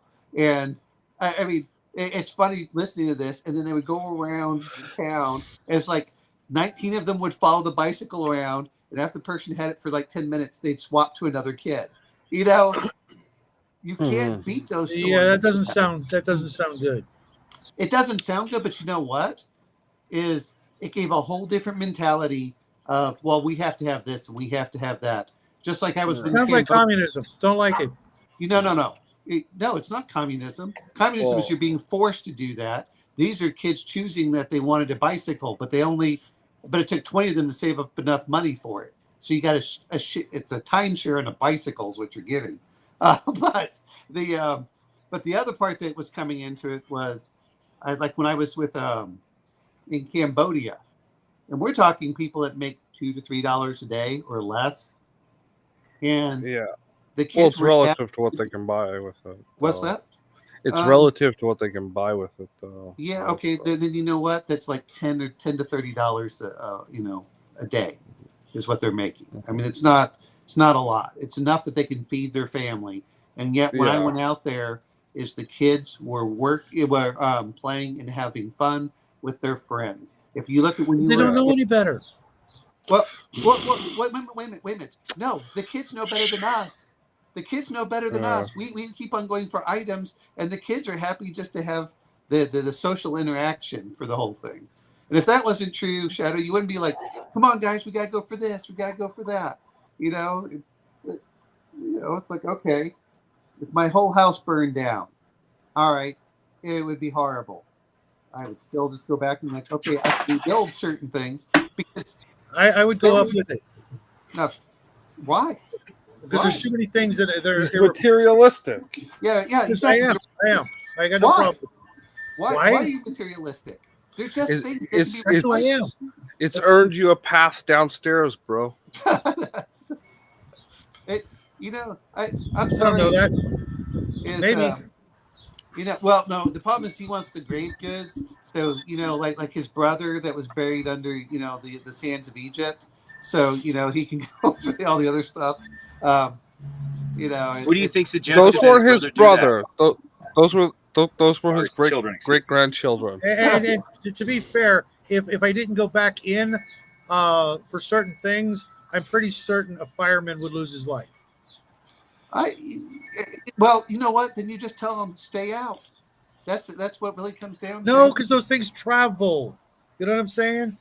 They would go into the neighborhood. Oh, well, here's what it comes down to is you just watch the house burn and you come in and you just pick out what you want out of there. No, I'm talking about, freedom seeds. I know what you're referring to. Okay. If I didn't make an effort to remove that stuff, you don't have to. I don't want that on my conscience. You know what? The worst that happens, did you ever watch what happens is it doesn't actually injure anyone for the most part if they all go off. In a fire, they don't do anything unless they're actually in a cylinder in confined space. How do you know they're not? Well, that's a whole other thing in there, which I hope that So but, you know, if you basically, have what in the clip / magazine / not chamber, yeah, you should not have your gun pre-chambered when around. If it's on your person, that's one thing. But Yeah. Right. I'm not going there. I'm not going to go there for the whole thing. That's a dependent. But at the end of the day, you know what? They're just things. At the end of the day, it's like, okay, you can go pick them up after there. You know, No, I'm pretty sure they would all melt or burn. There are some things that photographs, things like that. Yeah, I'd go back for them. But I wouldn't. They're just things. At the end of the day, it's like, okay, how. Now that said, is I'm also the type of person that says, hey, there's a tornado warning. So what's the first thing I do is I open up my door to see where the tornado is coming from. But I being honest here. But at the end of the day, though, it's like, look, I'd rather spend time with my family than trying to go back and saying, okay, I'm going to go get things. And if your family's there, that's a whole different thing. But it's like, look, Jackie will be helping me cart shit out. She knows the drill. Well, you know what though is, I'm not running in risking my life for something. That said, if there's a fire and I can't stop it, it's not like I won't be throwing stuff out of the window real fast that I want to keep. Right, that's what I'm talking about. I've got most of it on wheels, so there's that. But yeah. Well, why is it that I've painted the most on this stream so far? No, wait. I don't know about that. I've been painting. Hey, Shadow, that's not. I just believe you. For anything, I'm not risking my life for anything. That just means I'm just, I see you outside smoking. I got 10 minutes. Okay, no, I'm painting as well. I can honestly say. I just want to say one photograph you'd be willing to die for. I just want to say one thing. We spent 2 hours on an 8-page short story so far. Yeah, I was just waiting. So we need to read more. Like, what the fuck's this all about, man? No, I was just waiting for the top of the hour, and I was going to interject that we should get on to the next segment. I did that 52 minutes ago. Yeah, well, if it wasn't a book club meeting, it wouldn't change. So the next story, let me get to it. Shadows of the Shadow Kingdom. Yeah. Shadow Kingdom. So we're actually going to start with TCG with Justin's question. Yeah. So polite. Yeah, TCG, bro. You should just make shit up about the story and say you read it. No, he said he did read it. No, the first one. Oh. She just followed along. You heard what we said. How did I miss that? How did I miss that? It's 8 pages. You missed parts of the story, for fuck's sakes, bro. You missed that. Or no, it was Omina that missed the chains were made out of wood. So TCG, bro. What was your favorite scene in Shadow Kingdom? When I can't remember his name. Not called his what? Brule? Maybe his barbarian advisor that is from his mortal enemy tribe. When he I don't remember any of them names. When he walks away with the body of the first snake man, and then he immediately returns and calls like, "Yeah, this is too suspicious," and it turned out to be a good idea. That I just loved that.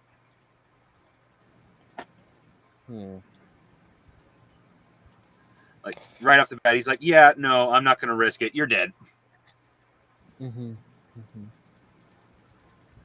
Okay.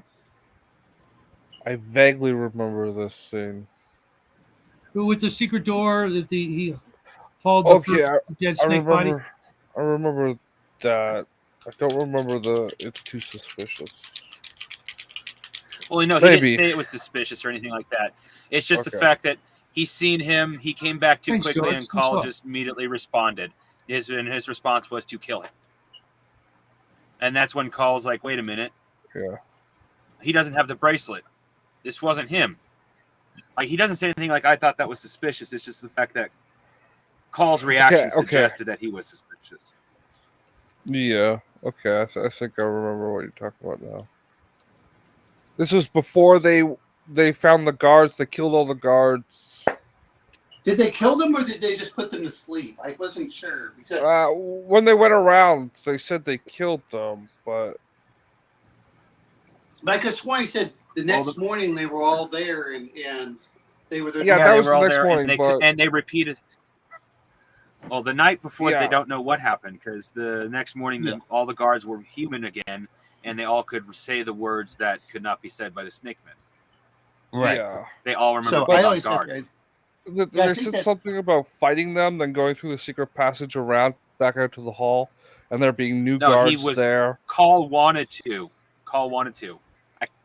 I didn't catch why Kull wanted to, like what made Kull go, I want to kill them. But his advice, like, no, we need to wait for the main guy who's going to try to kill you. Well, I thought that it was that, it was just, that was the mentality that he had. Because I'd rather fight to them, now that I know who they are. Oh, yeah, that was definitely the mentality he had. Yeah. So that was, but I don't remember. There wasn't a lot of strategy with Kull. That was the problem. No. Yeah. He was a very heads-on kind of guy. I did like, actually, what I did like was the Pit who was out there, the fat old Pit. I can't remember his name. The one who was kind of elf-like. Well, they did mention that, yeah, but it was, he was fat and elf-like. It was like he was an elven dwarf, or gnome.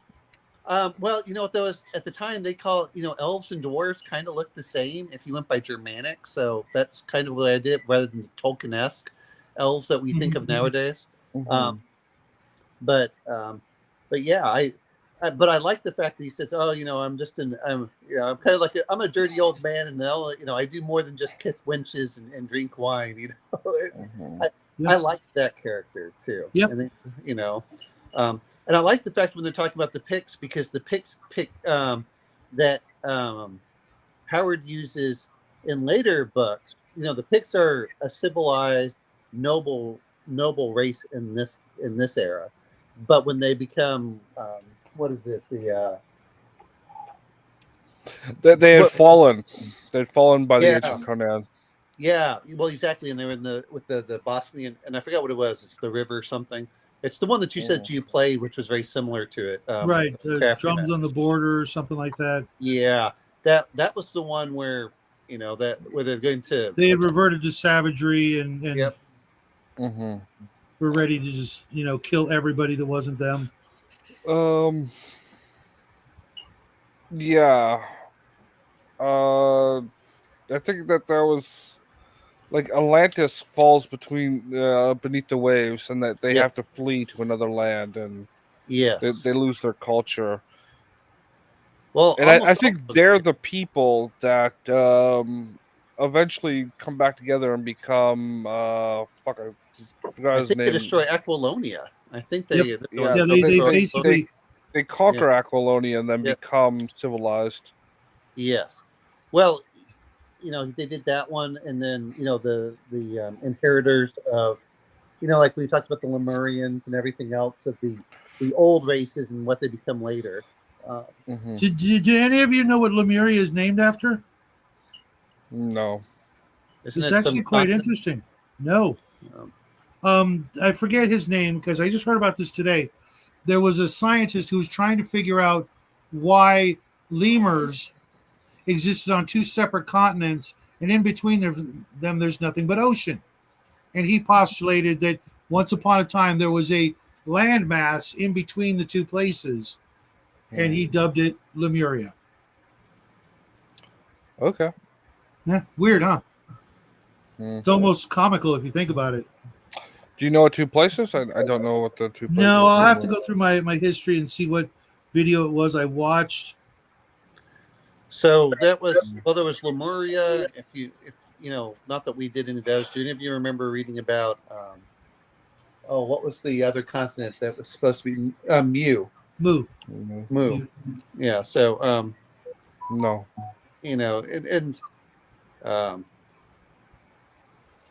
Now of course you're saying that it was thrown across, but the idea of it's still kind of cool. And you know what though is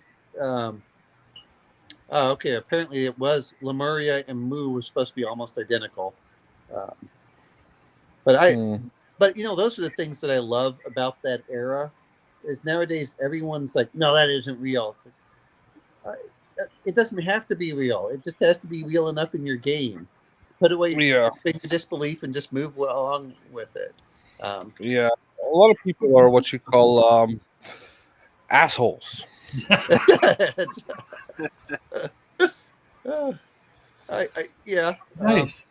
But it's like, it's just like the whole thing. It's it's this. Thanks, George. I was hearing someone talk about how Oriental Adventures was problematic, and it did this. He said it was a hodgepodge of offensive stereotypes. And I said, "Oh, you mean like regular D&D is for European cultures?" So I don't understand what your problem is with it. And, we know what their problem is. They're joyless ass hats. Well, you know what though? The problem is that they hear someone say it's problematic, and they just repeat it instead of saying, "Okay, at which point are you telling me that any of those character classes aren't cool as hell?" Like college students when you ask them why they're protesting. Well, some of them are getting a lot better now. Some of the protests are justified, and some of them are just because they were told to. And some of them are protesting justifiable things, but have no idea why. So my mother, side note, when my mother was going to college, one of her friends said, "Let's go protest." And she's like, "Why?" "Well, it's just a cool thing to do." That mentality is going to be the death of us all. Well, that's always been out there. I mean, I just, I think the death of us all is going to be the fact that the people who believe that they're elite are can't even wipe their own asses and somehow expect us to bow down to them. So my favorite scene, believe it or not, was the ghost. It was very. I couldn't help the old king. I could not help think about Shakespeare when I was reading that. I'm like, you know what? I don't know why. Maybe it's just me, but I got a very. You did? He probably got it from that. Very, very, very possible. It just the way he wrote it was, the description of, the eyes and the sadness and things like that. I'm like, that's usually not what you get. And when you think about, the fact that Howard was, all of maybe 18, 19, 20-ish to write those words. That's why he's one of the greats. You got to realize people back then read more because it was the only thing you could do. You wanted entertainment, you read something, or you were a country bunker. Well, here's the interesting thing is when you look at it, I didn't understand this, is the United States was actually pretty literate even among farmers. It just depended on how many books that they had. Now, most of them just read the Bible, maybe a couple other books, but even Edgar Allan Poe, when people talk about it, it's not like they didn't know, or Mark Twain, wildly popular. People read newspapers, but I also noticed this much.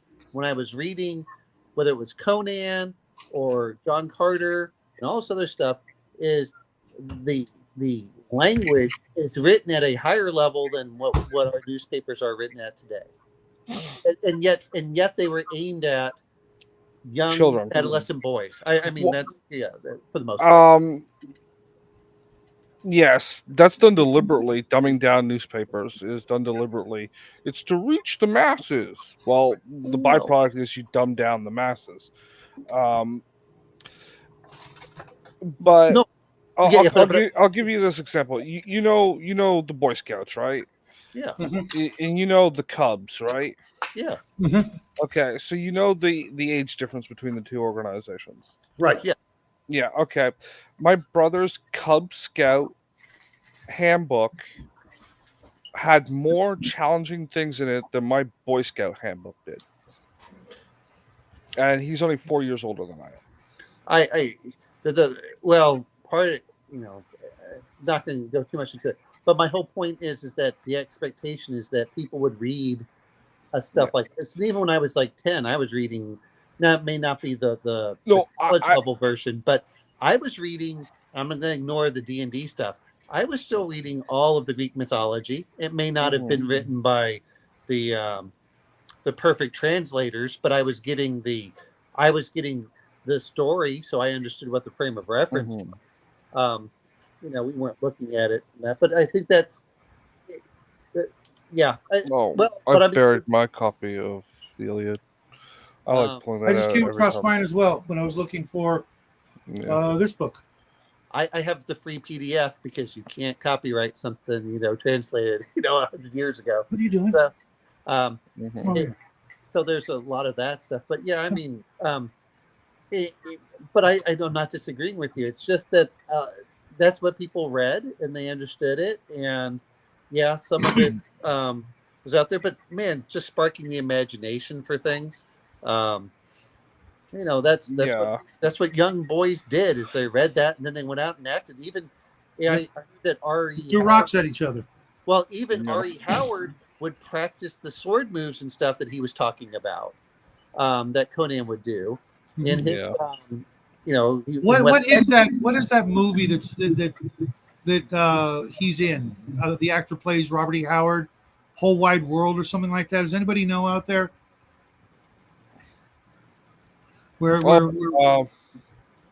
It's the guy from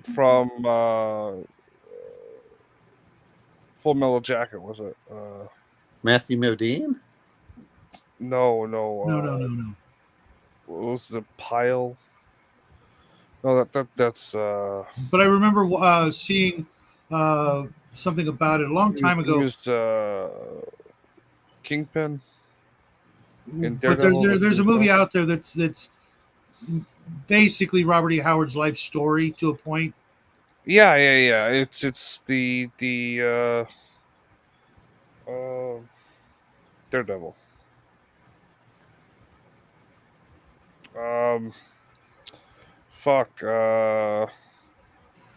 Vincent D'Onofrio.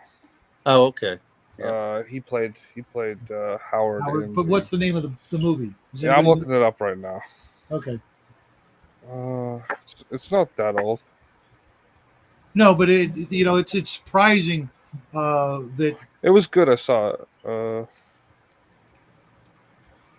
Worth a watch if I can find it. Was it 2009-ish? He's a busy fucking little beaver, this guy, huh? Anyway, yeah, you guys carry on. I'm gonna keep looking for this thing. Yeah. But I mean, but they said that he would practice trying to do the sword moves and stuff like that. And not that, I mean, he looks kind of chubby when you look at his face, but apparently, he was still somewhat more physically active than most of these writers are. He was definitely a bit of a man of action, just except for that unfortunate suicide business. I wouldn't I wouldn't give him too much shit in a bar. Just saying,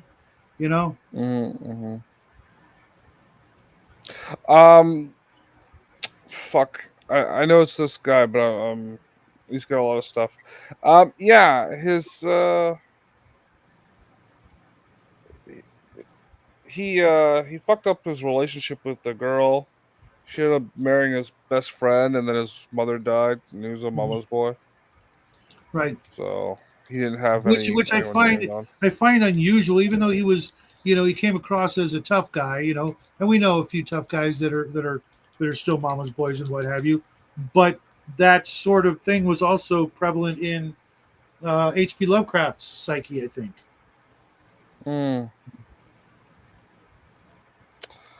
I don't know in that case, but yeah, maybe it's. That's just the impression I got from reading about Lovecraft's, tragic life. Not wanting to go down the same road as his parents and end up in an asylum. And boy, did he dodge that bullet, didn't he? By a little bit. He wrote his delusions down on paper, and it made him became a career. Made him almost a household word. Not quite, but almost. Yeah. Well, I think maybe it's just in our circles. You get you get a certain amount of fame, but now everyone's heard of Cthulhu, whatever it is. It's almost in the whole lexicon. Same thing with Dungeons and Dragons. It's only a few people knew who Vecna was. Now since everyone seems to know what it is. Right. Mm-hmm. Well, H.P. Lovecraft, of course, died from intestinal cancer. If that didn't help, that's. And then, what was it? Clark Ashton Smith. I think he actually lived pretty long. I've been listening. I got to ask. While Justin's looking up what he's looking up, after having read the two stories that we read, TCG, are you going to read the rest of the stories? Or are you going to wait and read them later on, or are you like me? You're like, oh man, I now I need to know what happens. It's going to be scattered sporadically. I'll definitely look for more of the book, but I tend to be a very much my attention is over here. Now it's over here. Now it's over here. Now it's over here. Now it's over here. So staying with a book series is not something I'm not likely to do. Like, for example, the Guns of Avalon. I got about halfway through. It's like, this is good, but I need to take a break. I'll probably get back to listening to that here soon. You see, for me, I took a break at The Hand of Oberon, not because I had other stuff to do, but because I didn't want to get to the end and then go, do I want to read the next series or not? And now I know I can go back to it. It's on my playlist, and I'll go back to it, in a couple of days and finish that story up. I do like to finish tasks. That's one problem as a writer I'll never have, is finishing something I start, because I do like, for example, with this book, there is a chapter here. It's called Epilogue. And what's that, folks? That's the end, right? Yeah. This character and this story, all of, I'm going to say 222 pages, 223 pages, excuse me. In that edition. Right. Well, as far as I know, there isn't much more. There may be a little bit more. I don't think so. But either way, there is the end. And the hardest thing to write as a writer is the end. And I don't know if he actually has an end for a lot of his stuff. And right. What's up, Red? How you doing? Thanks for stopping by. Good morning. Those are sometimes where I wonder about certain things. Is even for Conan, and how it ends with Conan, but he never gets into the final story of Conan. It's kind of like he writes. He says, "Oh, this is what happens in the future," 400 years from now, but not much else. Kane, was it? Was it Kane? Solomon Kane? Solomon Kane. That's what I'm thinking. Well, yeah. I kept trying to think of the name of it out through the evening. Because that's all in the same. It's all in the same rough geographical area, just 3 different ages. Conan was all over the place. It was basically Africa to Asia to Europe. To be fair, Solomon Kane actually went to the New World in Africa, by my understanding. Yeah, Solomon Kane starts like from what I understand, like they're all like roughly in that area when their stories start. Like, yeah, Solomon Kane goes to the New World and he comes back to Africa, but if I pull up a map of the world, or just let me. Well, they kind of ignore. They kind of ignore India and Japan. Yeah, and Australia. And the far east. Yeah. Well, they go to China, but they don't go much further. Well, they go to an Asian country. Well, they go to Kitai, which is China. That's the name for That's what's. Doesn't Conan end up in South America, Mexico area at the very end? No, he ends up in what is it? No, there's a Mayan-esque culture in the Conan world. Yeah, it's like the last book. I think in the You're last talking about book. Red Nails? That Red No. Nails that was the last one he wrote. No, Yeah, when Conan at the end of his life has left the kingdom of Aquilonia for whatever reason, I forget at the time, but I could swear he was headed toward the equivalent of Mexico or South America. In Hour of the Dragon, he goes to the equivalent of Egypt, but not Maya. And see, that's when he. maybe that's one thing of. Yeah, that's when he basically gets his army gets destroyed. Someone usurps him, and he tries getting it back, and he chases. Not Doom. What is the name? This guy's name. Anyway, he chases the sorcerer around, and then he goes down to what Stygia, and Stygia is Egypt. Yeah, he doesn't go to the equivalent of a new world. Now that's where Solomon Kane comes in. That's where they do the equivalent of a new world. Yeah, because he's doing it more of like the there's a lot more technology in that, but it's still like when he starts off, it's in that near, like it's New England, or it's England, right? No, not Conan. Conan starts off. Kane. Solomon Kane. Solomon Kane. I think the first place it's either there or Spain. I think it starts off in the New World somewhere. Maybe there's at least the prequel. There might be a prequel in the series because like you see, he jumps around. But I'm saying that his first story he wrote, is when you listen to it, is he's chasing some guy around for. I honestly thought he was with the way he was talking about the Loup-garou and things like that. It was like France or even Louisiana, but I don't know. Well, I think that it was the Caribbean is where he's, when I talk about the New World, because that's where you had the Spanish and the French all in that area too. That would make sense. And that's what they're talking about. But he also talks about which I think it's a Solomon Kane story, but I don't think he calls him Solomon Kane. Is where they're talking about the werewolf, and they're on one of the islands. I thought the very first story, the guy who had killed that girl that he vows to avenge, she was killed by one of his enemies that was a werewolf. I could be wrong. It's been about a year since I read that. Yeah, I'm trying to remember. I reread it just probably a few months ago, but I'm trying to also confuse. But there was one of them where he's talking about.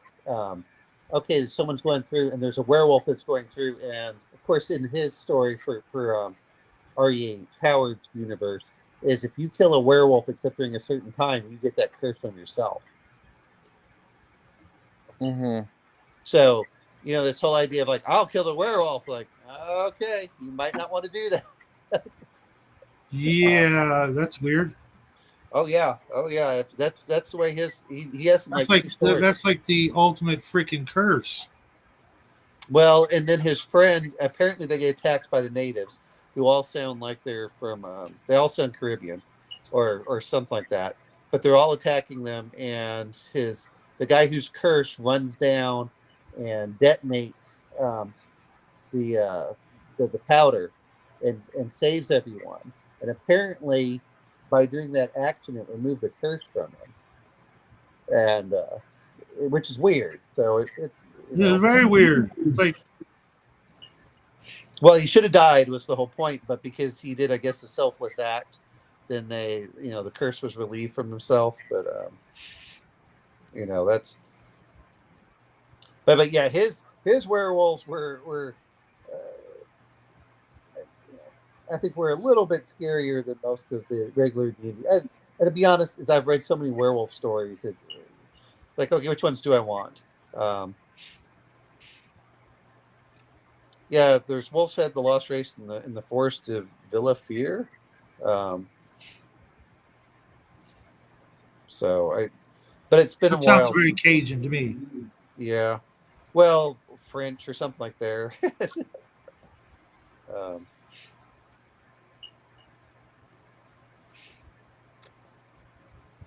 Sorry.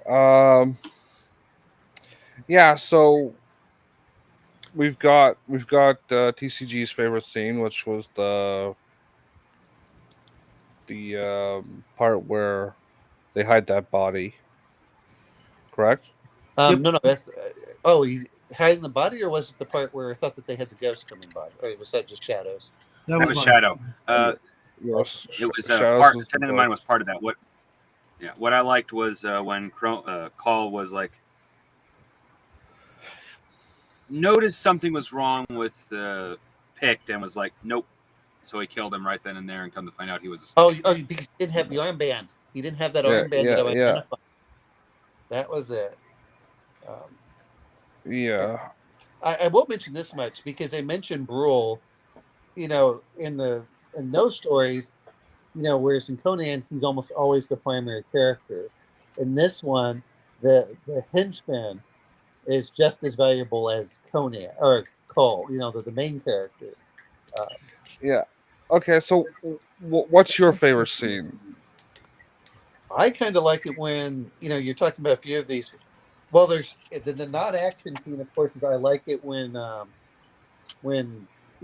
Pit King has him come in and he's talking to him and then telling him, make sure you do this. But I also like the point with Gruel, who can sneak in and no one notices him, and he says, hey, this is how we identify snake.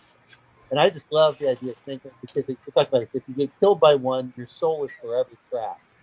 And so it makes me Again with the damn curses. Yeah, Yeah. exactly. It's like if you die by a snake man, they control your ghost for eternity, and it's like, and I like the fact that but I like the background history for the snake men too, which is, yes, they used to rule over and somehow men got together and then they learned how to turn it against the snake men. And they learned the phrase that they can't speak, and that's kind of like a turn undead to them, right? No, I think if you say that phrase, it turns them back to snake men, doesn't it? No, they just can't. They can't pronounce the words, so and it freaks them out or something. That's all I got from it. Okay. I didn't get them. I did like that aspect of the magic words, so to speak. Yeah. From a guy who usually kind of shies away from too much sorcery in his swords and sorcery. This, the first story, there's like a crap ton of it. There's a ghost, there's, magic words, there's spell casting snake people. I'm like, this is right up my alley, a lot of ideas. I've used snake men and I always use snake men and lizard men. This is just one more reason to keep using them. Yeah, so if you snake say men the are words Kanamaka Lajarama, He's a snake man. See, he can't say it. if you quick stab him. well, neither can you guys, so screw you. And anyway, but no, that automatically turns back to Come on. I got most of the syllables in there. That's just sort of. Lajarama. All I hear is lingerie at the end. But no, I didn't say each syllable quite right. I got it mostly right. Mostly. But no. But that turns them back into snake men. Okay. It actually it does affect. Yes. It breaks the mojo. Okay. Right. Exactly.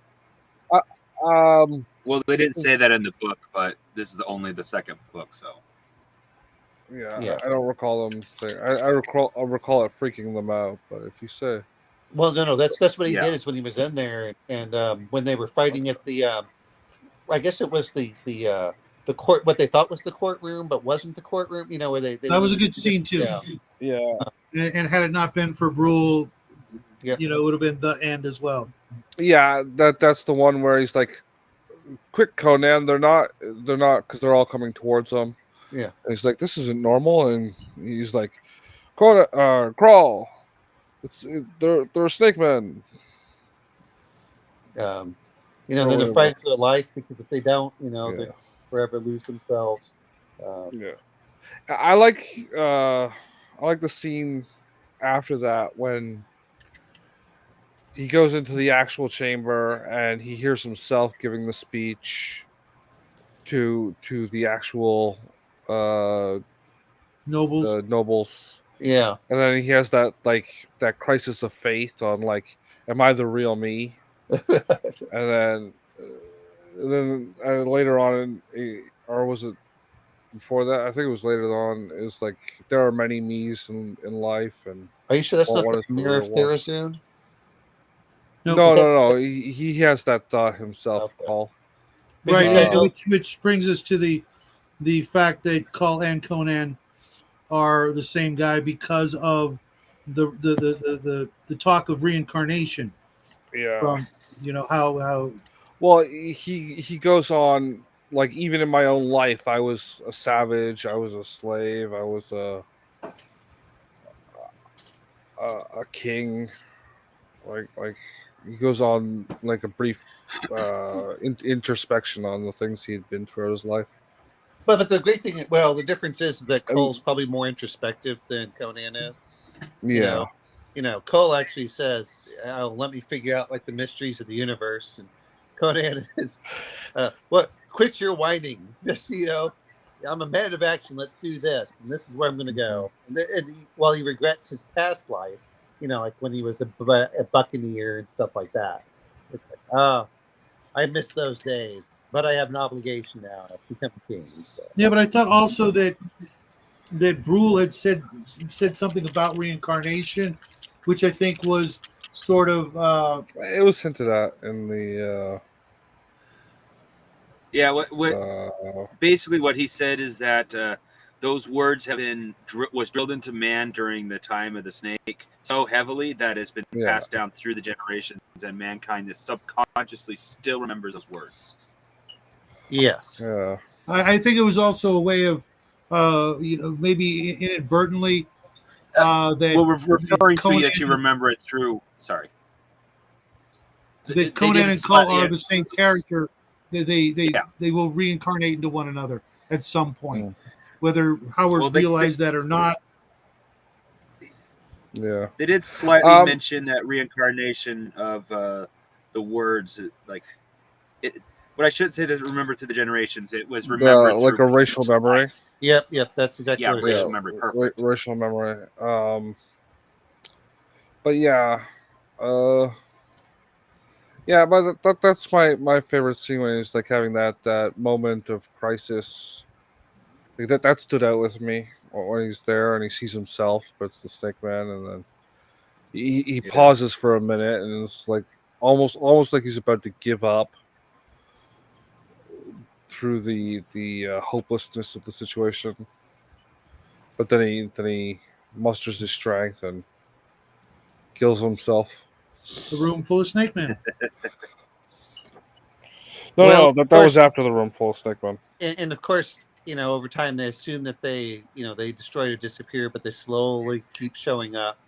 It's yeah. I remember reading in the comic books that Snake Men were a constant sort of thorn in his side, and I think that's actually kind of awesome, because knowing that throughout the course of the Conan novels, you're not going to get much of that sort of monster effect. He fights a giant tentacle thing here and there, and an ape and some other things, but for the most part, it's very man-to-man combat. I like the idea of there being an inhuman adversary that not only can pop up at any given moment, but is a regular part of the cast, if you will. That there's going to be some sorcery to the swords and sorcery, even if it's just these Snake Men. That's far better than monotonous, just one new bad guy after another with a different weird name, and basically all the same motivations as everybody else in the world. But they don't. When you look at it, and I'm looking at the different ones. So let's look at the Tower of the Elephant. He deals with sorcerers out there. There's plenty of sorcerers. Right, but I mean, if you were to line up like in the body count of Conan's life, it's going to be 100 to 1 humans to monsters. But you know what? That makes the monsters special. the problem, and I'm not knocking because I know how we are, but with D&D, every new monster's out there, which I like the bard. Don't get me wrong, it's we still like that, but it does make them a lot less special because that's who they're dealing with. That's one of the reasons I did like about Conan was there are darker evils. There are sorcerers out there. There are vampires. If you read the Hour of the Dragon, he meets a vampire. He meets some of these others that are out there, and okay, most of them are human beings that have been transformed, or in certain cases, like you said, is that they're bringing this. But what was it? Yeah, but he has to deal with the snakes. It's Seth, but his big opponents are always human beings with a monster in tow at some point. And what is it? The which it just depends on how you look at it. Just I want just a little bit more monsters. I get it. It's hard to beat a human sorcerer for the bad guy. And oftentimes when you do, it's a lich or a vampire, which used to be a human bad guy. But a little sprinkling more of monsters wouldn't have killed the overall story. If it was 50-1 instead of 100-1, that kind of math. But I think part of it was while they have the monster, it kept the monsters special. Certainly. When you look at D&D, and this is one of the things I get somewhat frustrated by is you go over and I forgot my mom's like, oh, no one even blinks an eye. Oh, look, it's a lizard man. It's a tiefling. It's this. It has removed. No wonder. Yeah, it removes a lot of that wonder. Whereas when you look into, when you look into some of these other things, like when they had the saber-toothed tiger in, what was that one with the one that goes across the river, and they have the shaman in there. Okay. I actually killed that tiger in the game. What? Yeah, exactly. I mean, but that makes those things special. It makes players, as well. Right. But that's still, I still count that as a monster. Sure. You know what I mean? Well, it is, right? Yeah, it's an animal monster, but you don't have to have. But I don't need to have 30 of them. I don't need to have no, not at all. And the way he was doing it was, the humans were enough of a threat, and then he puts up a supernatural threat. The jewels of Wahir.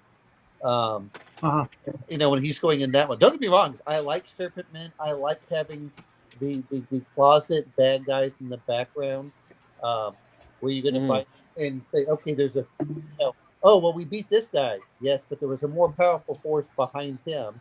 Right. Which is what they did. And I can't remember. I want to say Thulsa Doom, but it's the wrong guy. I forgot who the guy is for Stygia, where, not the Karn. That's a different book. Oh God, I just had it on the tip of my tongue and lost it. Well, but when they come over and they have the jewels. Welcome to Wild. Oh, Thothamon. Yeah, Thothamon.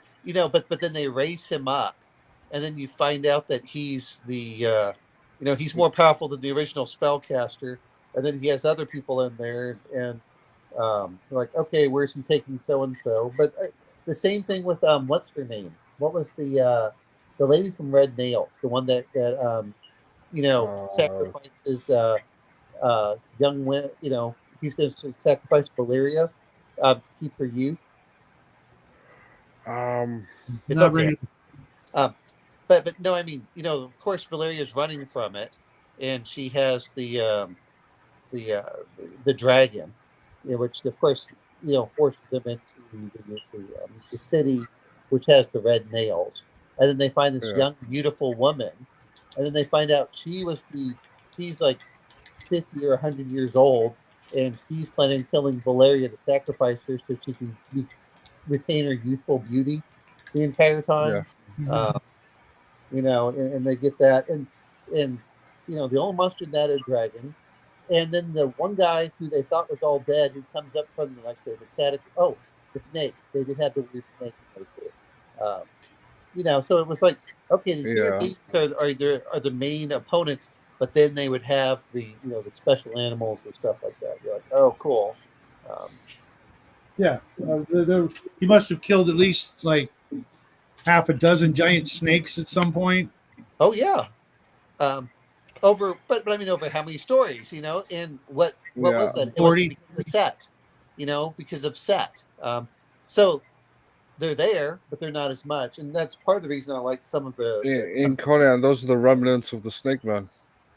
Or they're false gods or minions Well, of the gods. no, if you remember in the story, they mentioned that the Snake Men had been breeding with normal snakes in the jungles and becoming less and less snake men and more snake. Oh, okay. I must have Um, missed that part.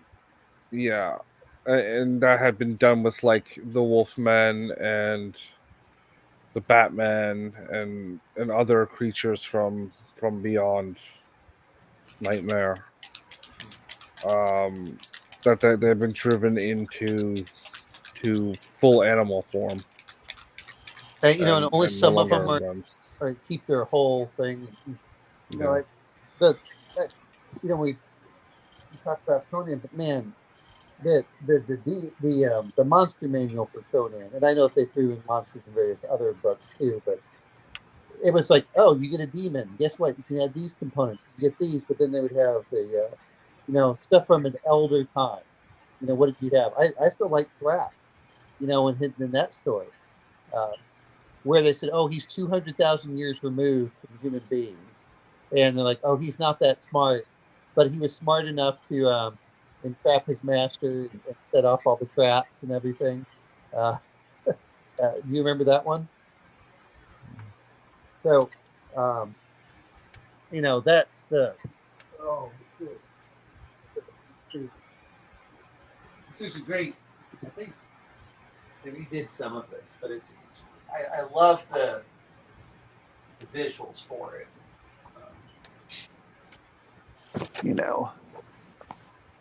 I'm going to have to go out and watch the Kevin Sorbo movie now.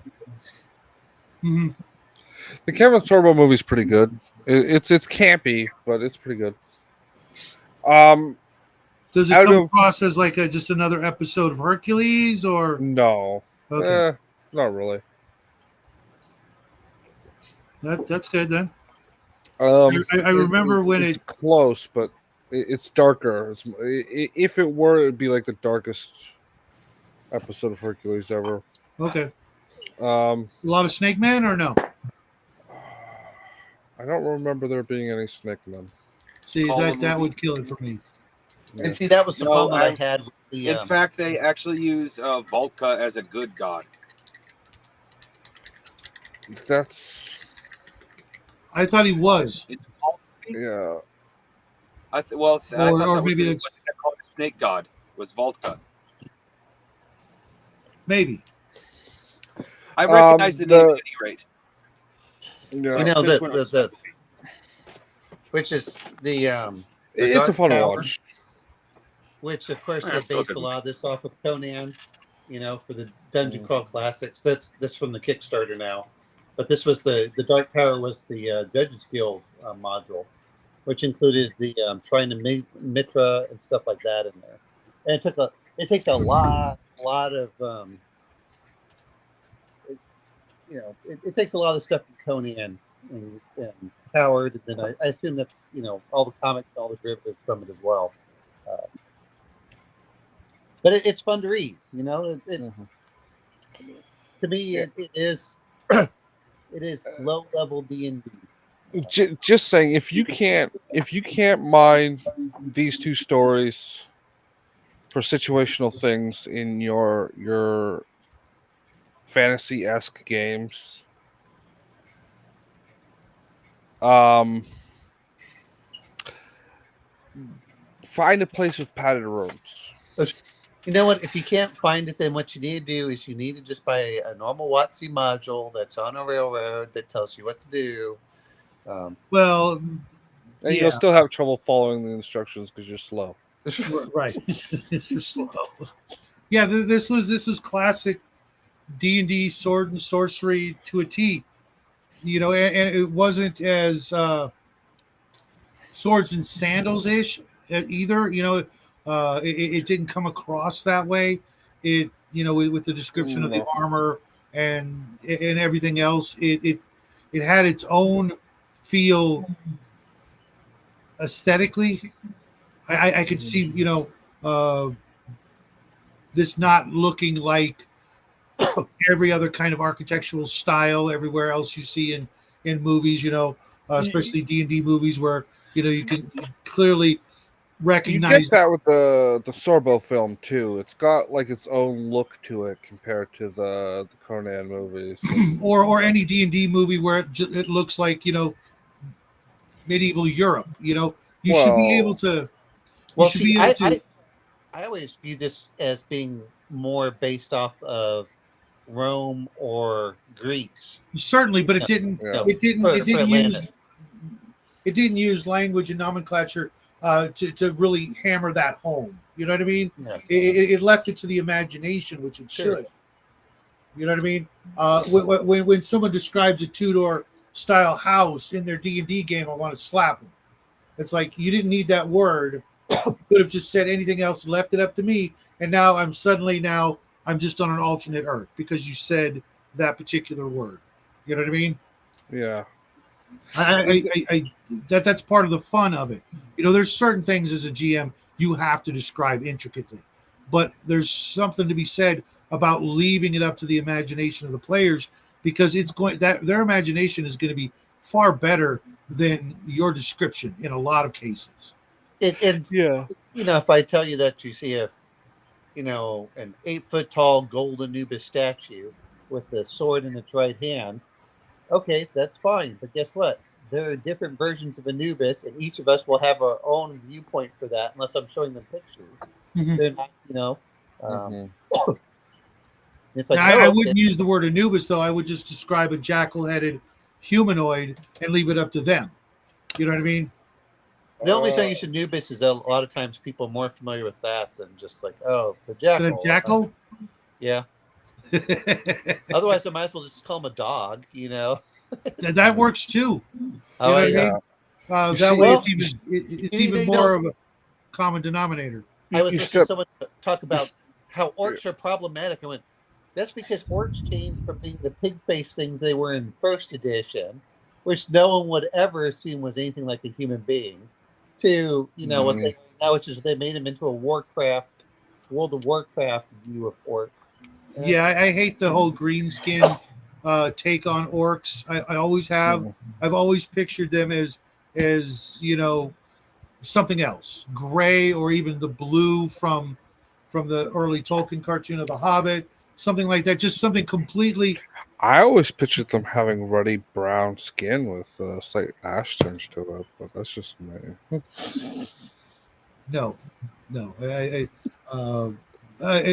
A good source of orc artwork from back in the day. I'm just saying that's what Watsy told me that they look like, and I believed them. I listened and believed. There's I'll show you some artwork later, Justin. I've seen the artwork, bro. No, from Arduin. No. Have you guys? Arduin really did some great orc artwork that you couldn't picture as green without ruining it. If you pictured it green, you're like, no.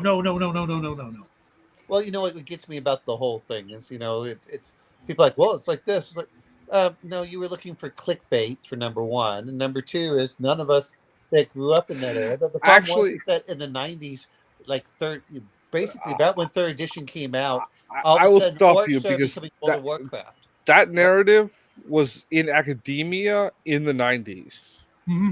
That Tolkien orcs.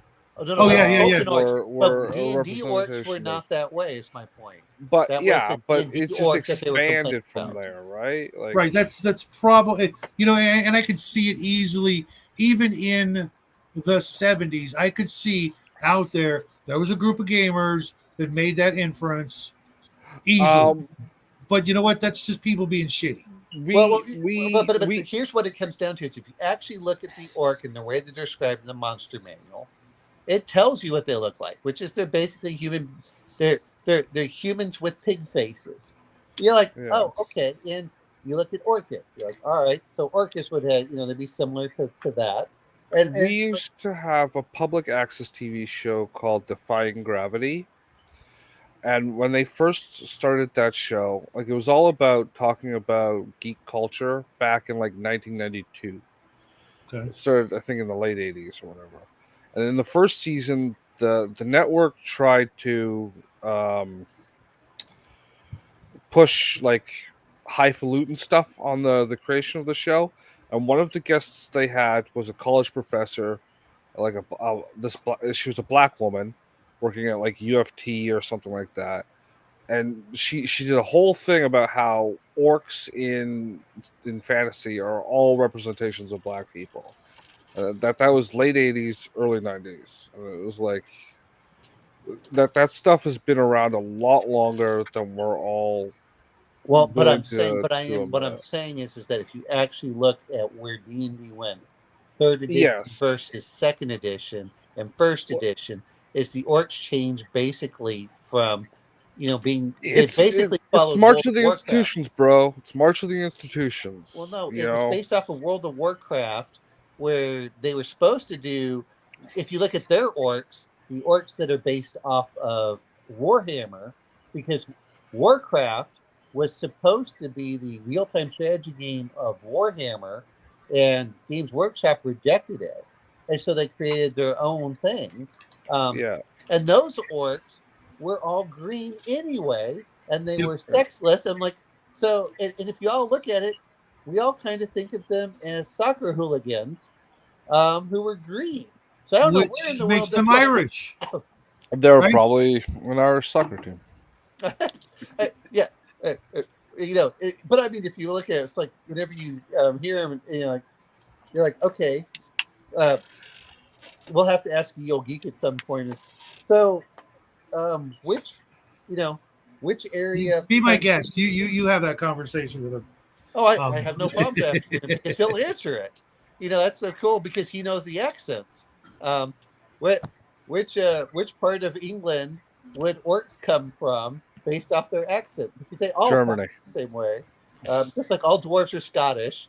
It's not our dwarves are not oddly enough Swedish. They're all Scottish. I don't know how that came about, but that came about from the Games Workshop as well. And I'm pretty sure the elves are Swedish. No, the elves are probably French. They're as gay as can be. Hey, I 1/4 resent that remark. But only a quarter? Well, I'm only a quarter the rest French. of it's full of Irish orc. Don't see what he's wearing? He's kind of got the green skin color. I know it's kind of brownish, This is brown. This is my brown shirt. Yeah. Bring me my brown pants. Not a joke. So was there anything in particular in this story that you guys are going to borrow or swipe from? I just like the character. I like the two human characters in there, which is Brule and I can't remember the other guy's name. Gnomes are Welsh. Thanks again, twin. But George, we want to know who Gnomes are Welsh. Orcs are important. And which demi-human race are dwarves? Are they German? Dwarves? Yeah.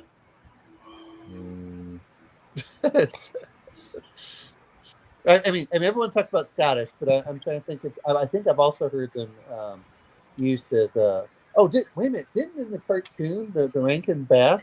No, I'm sorry. The German was the elf. Remember Thranduil?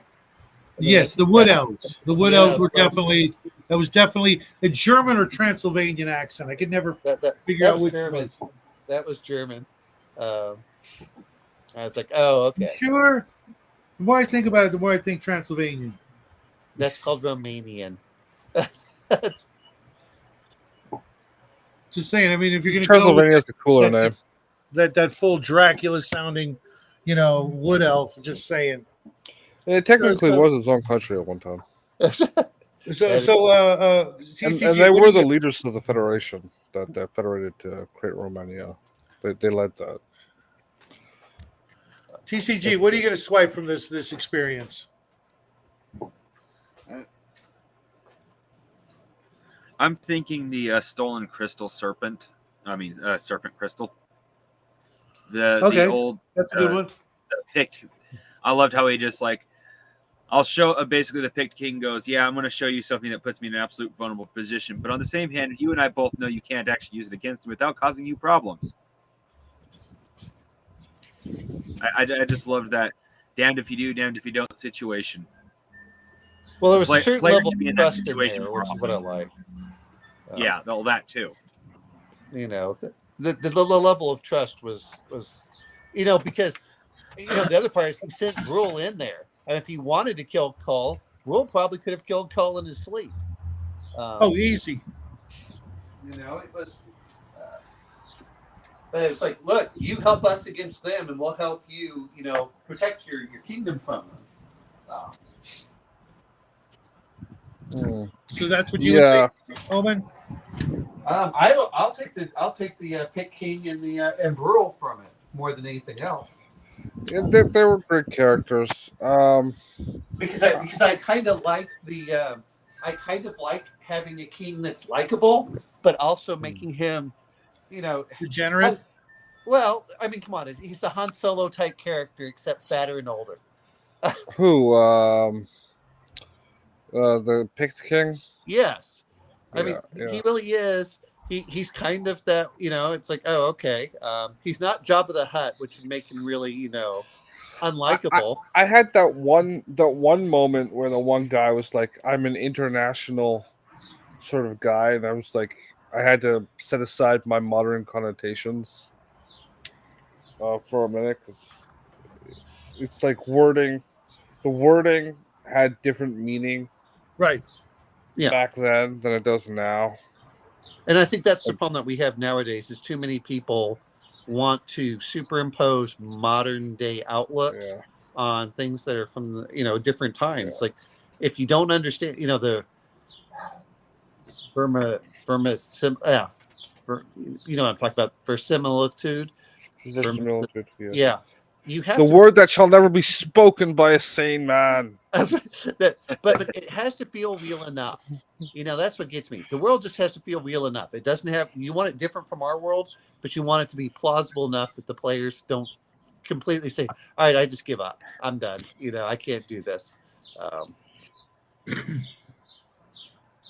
Yeah. Well, my thing is, it was like the one phrase the leader said when he went to Kull went to speak with them. Yeah. And they were talking about like doing things to form a lasting peace so they wouldn't have to war anymore.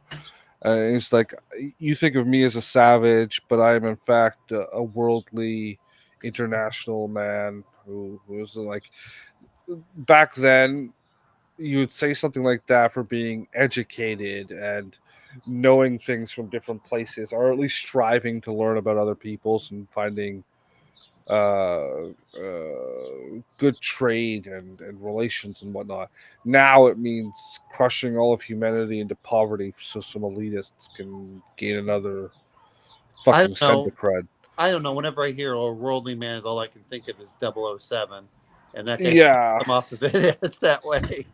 Well, I look at the more like modern uses of it, not just in the media, but how people actually use it.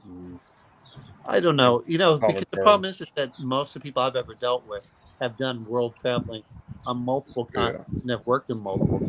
So it has a different aspect for that, because the people I deal with are not they're not your Klaus Schwabs and stuff like that. They're much more. He's retired now, They're snake people in disguise. Owen. Yeah, well, you know what? That's what I would love. The lizard people finally let their show pony retire. I wonder who their new show pony is going to be. But you know what I would love to have is I would love trust me, as an immortal, he's just gonna slough off that skin suit and come back as his son. No. Krushlab is just a normal human. He's a front piece. He's a distraction. He's not a lizard person. Yes, he is. I don't know why you guys keep saying lizard people. The fact that we have a bunch of trans and I forgot what the word is, people, just proves the fact that it's actually crab people. You know what those? I just look at it as no. I keep on thinking of like Let's the V. You know, he has to eat human babies and stuff to keep himself alive.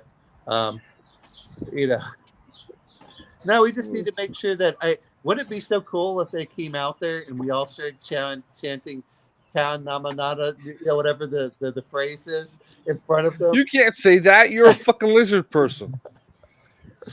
I'm the only one that's been trying to Snake say it. The man. rest of you can't even say anything. I said it mostly. You spell it out, I'll pronounce it. I said most of the letters correctly. Yeah, I only listened to the audiobook, unfortunately, for that one. So if you spell it out, I will say it on camera for you. Oh, okay.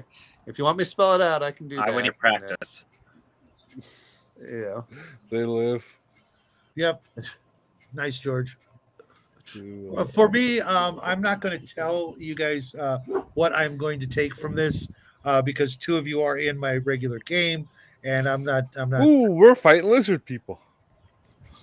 I can confirm that is a possibility because I've taken orcs and goblins. I can confirm that's a guarantee. I've taken orcs and goblins. Next thing Justin knows, off Shadow the takes world. him off to the side. Oh, by the way, Justin, you're one of those lizard people. Now you have to betray the crew. No, it's his coat rack. Actually, Never trust that coat rag. See, that's the worst thing you can ever do. It's one thing to set up beforehand, but you never tell them you have to do this. Yeah, that's the surest way to sabotage your game. I'm gonna let you in. I was making a joke because of how dark Justin. Oh, I'm very dark. I mean, yeah, agreed, Omen. If your players come to you saying, "Hey, can I be this guy?"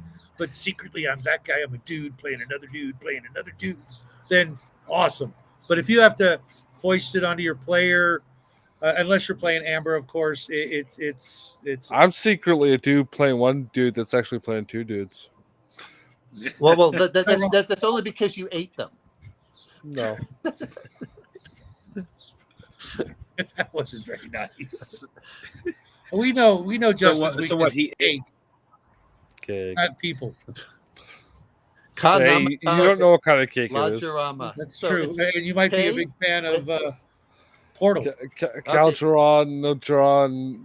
I got most of the letters it's right. okay. It's okay. So the first word is Ka. Ka. Nama. Nama. Kaa. Ka. Lajerama. You're gonna have to spell that one. It's too many syllables. I just spelled it. Laj. I mean, in text form, you.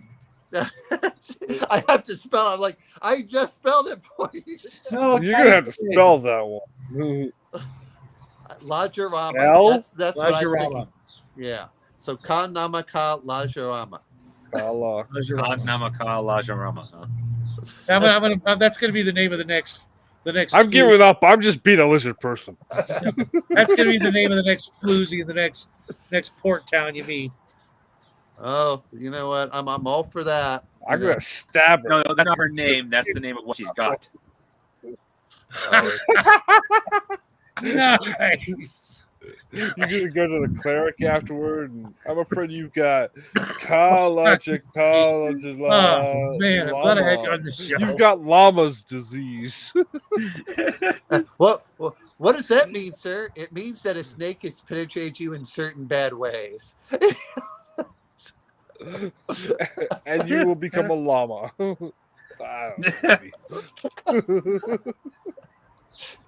I was thinking something else, but I'm not going to say it because this is a family-friendly show. Well, that's why I said it in a bad way. Now it could just be like that's the Conan movie. It could be just like the Conan movie where he shot the snake into Valeria, but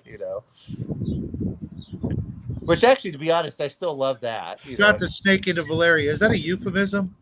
No, because I know you won't watch it, but there's a point where they're all fleeing, and he takes the snake and I've seen it. I've seen it many times. But I was like, that's awesome. I love that. If you can just shoot snakes, poisonous snakes at players. Player character. I think that's what they were referring to with the sticks to snake spell. I don't see why you couldn't do that. At least an evil priest, snakes sticks to snakes, pulls out his quiver, thunk, thunk, thunk, and next thing you know, you got freaking arrows wiggling out of you. Well, that would be cool, except the clerics aren't allowed to have bows. So. Well, but they're evil shaman. That's right. Well, but like it's not my fault that they're shamed. Maybe they should do something noble, and they won't be shamed as much. That is one thing I did actually really appreciate about second edition. One of its few virtues was allowing priests to be more tailored to the gods that they worship, and not all clerics are freaking for some reason forbidden to use edged weapons. So no sacrificial daggers. Come on, you're taking away one of the greatest tropes an evil priest has is his sacrificial curvy, Cree knife, that he's about to plunge into the voluptuous sacrificial victim. Come on, guys. Well, he was still classed. He was a cleric magic user, or assassin. So I don't really like this. I never liked assassins as a class. One of my favorite, top 3, easy. I did especially just for the purpose of the DM having bad guys that are, statted out, so to speak. Sure. No, I understand it from that aspect, but I remember all of the. Like I said, I'm just happy with being a thief and saying, okay, he'll backstab you. I'm like, oh, okay. No, I liked the poison and the. I didn't like the assassination table. That was ridiculous. Yeah, but that was the problem I had. Was really the assassination table. Yeah, that was retarded. What was the deal with it? I've never looked at it. Your level against its level, roll percent, and you could assassinate just about anybody if you made the roll. I think that was kind of intended to keep players on their toes. From sort of a subtle threat from the DM. I really felt that the assassin was an NPC class that they just threw in the player's handbook. I thought that was one of those that would be better. To be honest, my favorite character of all time was an assassin. He was also a magic user, but he had that going for him as well. So you're playing half orc? No. No, what? No. It was just a whole orc. It was a multi-class human. Okay. You can't be multi-class. You can be dual-classed. You know what I mean. You're pedantic with me. Hey, you know what? I invited this guy on the show. Can you believe that shit? Yeah, you should stop doing that. As much as we joke about I can kick him from the book reading group if you want. Never gonna happen. well, no. I mean, part of it comes down to, and I have to laugh as much as we talk about AD&D. Most of us, and you included, when we're playing your game, we're playing a combination of AD&D and BX because we're throwing a lot of the rules out for AD&D just because they are cumbersome. They don't add much. Well, yeah, my number one rule is the afterword. Yeah. If I don't want to use it, I'm not using it. If nobody says, "Hey, you need to use this rule," we're all good. Yeah, exactly. Time is a crucial commodity, on our Sunday night game. And we fritter a good hour and a half of it away before we roll a single die when we just meet up. That's what it's supposed to be about. I usually start around 9 and go to 11 my time. Yeah, and ideally, another hour, if things were feasible, wouldn't suck. But that's what we got. We'll make the best of it, and I really appreciate the fact that everybody has been so accommodating. This this old fart of a DM, because I probably won't run another D&D game after this. There's so many other games I want to play. Like I says, I want to try an Axe game, but I would like to try different systems as well. Just because, at a certain point is, I like reading about different systems. I like to see what's out there. I'm looking at the Kickstarter for Blade Runner because now they have the Replicant Rebellion for that. That's one of those things where I could easily integrate that into another sci-fi game. I don't need the copyright approval to run that kind of a story. There's plenty of good sci-fi games out there that I could throw in those elements into the story, and it doesn't have to be, because if you think about it, like Blade Runner, Alien, etc. There's a whole lot of other things that could happen that have nothing to do with aliens and sure, whatever they call it. simulants or whatever. Replicant. It's a replicant. Replicant, Well, no, thank no, you. but my point being is that I like when the work that Free League does for a lot of their stuff. I like their Yeah, their- Free their- League does really beautiful work. I think did they do 5 parsecs from home? No, that- they did that game you don't like. Film and Villainy? No, that's Evil Hat. No, the space one. Coriolis. Death in Space. Oh, really? Oh, Okay. oh. Yeah. Well, Yeah. I didn't like that one, but that wasn't. But I like the Free League dice system, and I like the alien stress mechanic. I Yeah. do like those. Those are. But I'll tell you this much, boy. Players. Death What? in Space is written by Stockholm Cartel. It's just published by Free League. Right. Well, I would rather pick the Free League system for that, and I'll be honest, I'm not. It's got to be better than Death in Space. Yeah. Yeah, it's just the system I like because it's the same basic system they use for Morkborg, but I get you with the nihilism. The nihilism is turned up to excessive levels from. It's unnecessary and it defeats the purpose of the game. Is to actually have fun. I get the whole grim dark. It's also supposed to be tongue in cheek. They intend you to do what? They weren't good at that being in that game. Yeah, I've seen that, but the presentation, you can't say the presentation isn't. Oh, it's gorgeous. Absolutely. It's I hated putting it under my coffee table to level it out. It was you did not do that. You put it in a box and sent it to me. I'll have to find it first. Yeah, I'm just fucking with you. It's like $40 on their website now. No, I mean, the reason I was looking at it is that the prices because they've dropped a lot of the prices on the other stuff. Like, well, I can get everything for like $166. That doesn't look bad. For the longest time, they had like no distribution directly here in North America. They just reopened. No, North America generally. They just reopened their website, their North American website for sales. So I'm assuming they managed to get a large shipment of copy for Free League. Yeah, for Free League. I know this much, or at least the Stockholm Cartel end of Free League. So I bought my stuff with 50% off, and but it took them about 2.5 to 3 months before it got here because it had to be shipped from Sweden.